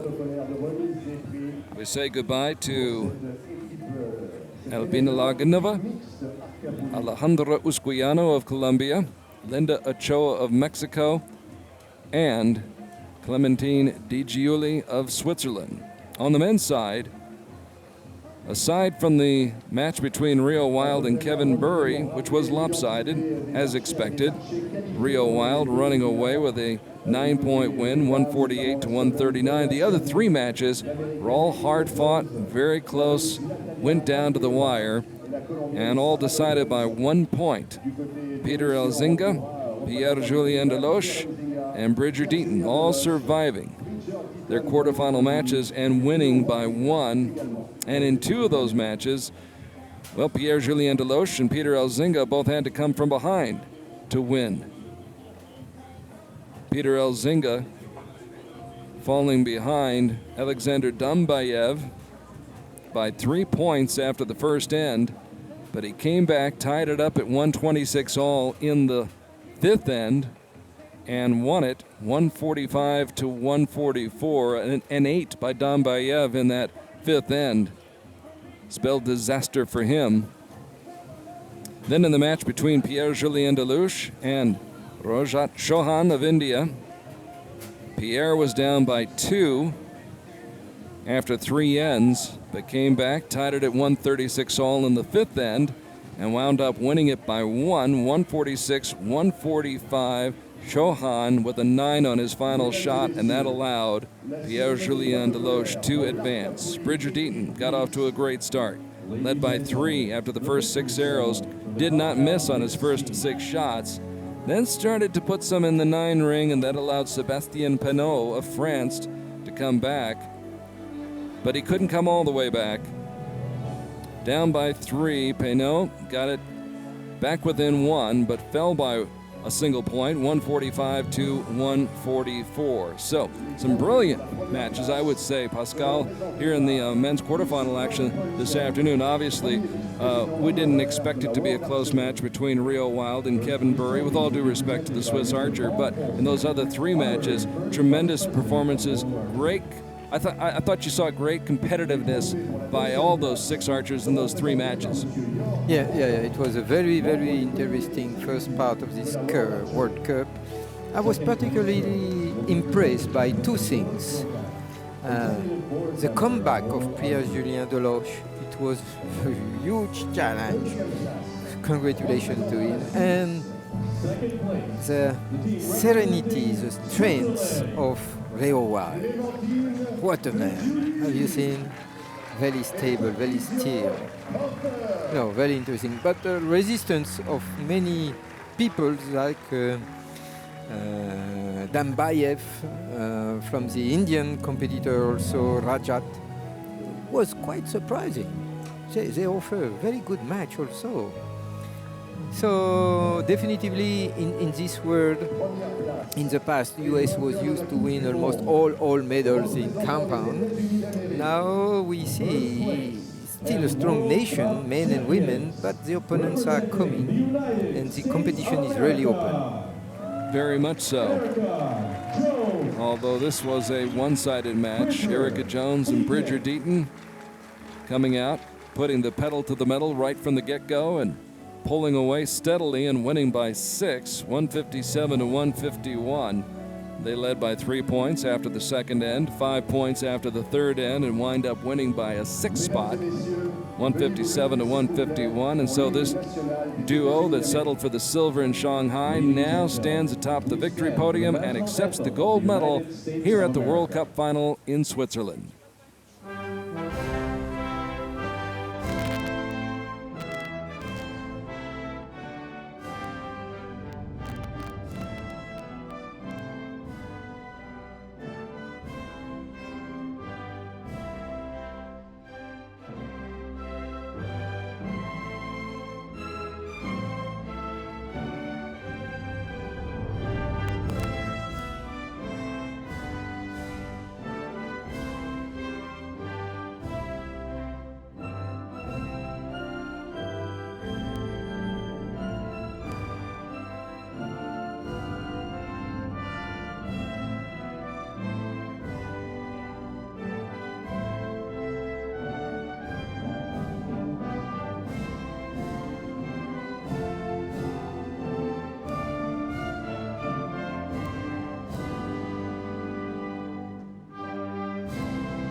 Obviously a proud moment for Bridger Deaton and Erika Jones as they listen to the national anthem of the United States, both accepting their gold medals, and of course the silver going to the Swiss team. Clementine Di Giuli and Patrizio Hofer. Hofer shooting exceptionally well, I thought, in that match, Pascal. Yeah, I'm very pleased. As I said, I was fortunate to coach him, and he's a very interesting athlete. His mind, particularly, is very, very strong, and I like to play with the psychological side, psychological skills of the archer, and he's a perfect example of the archer I like to coach. Unfortunately, he has not the same status as some archers here. He has also some jobs and so on. So he's still around, not as good as he was, but today it was a really big pleasure for me to see him back.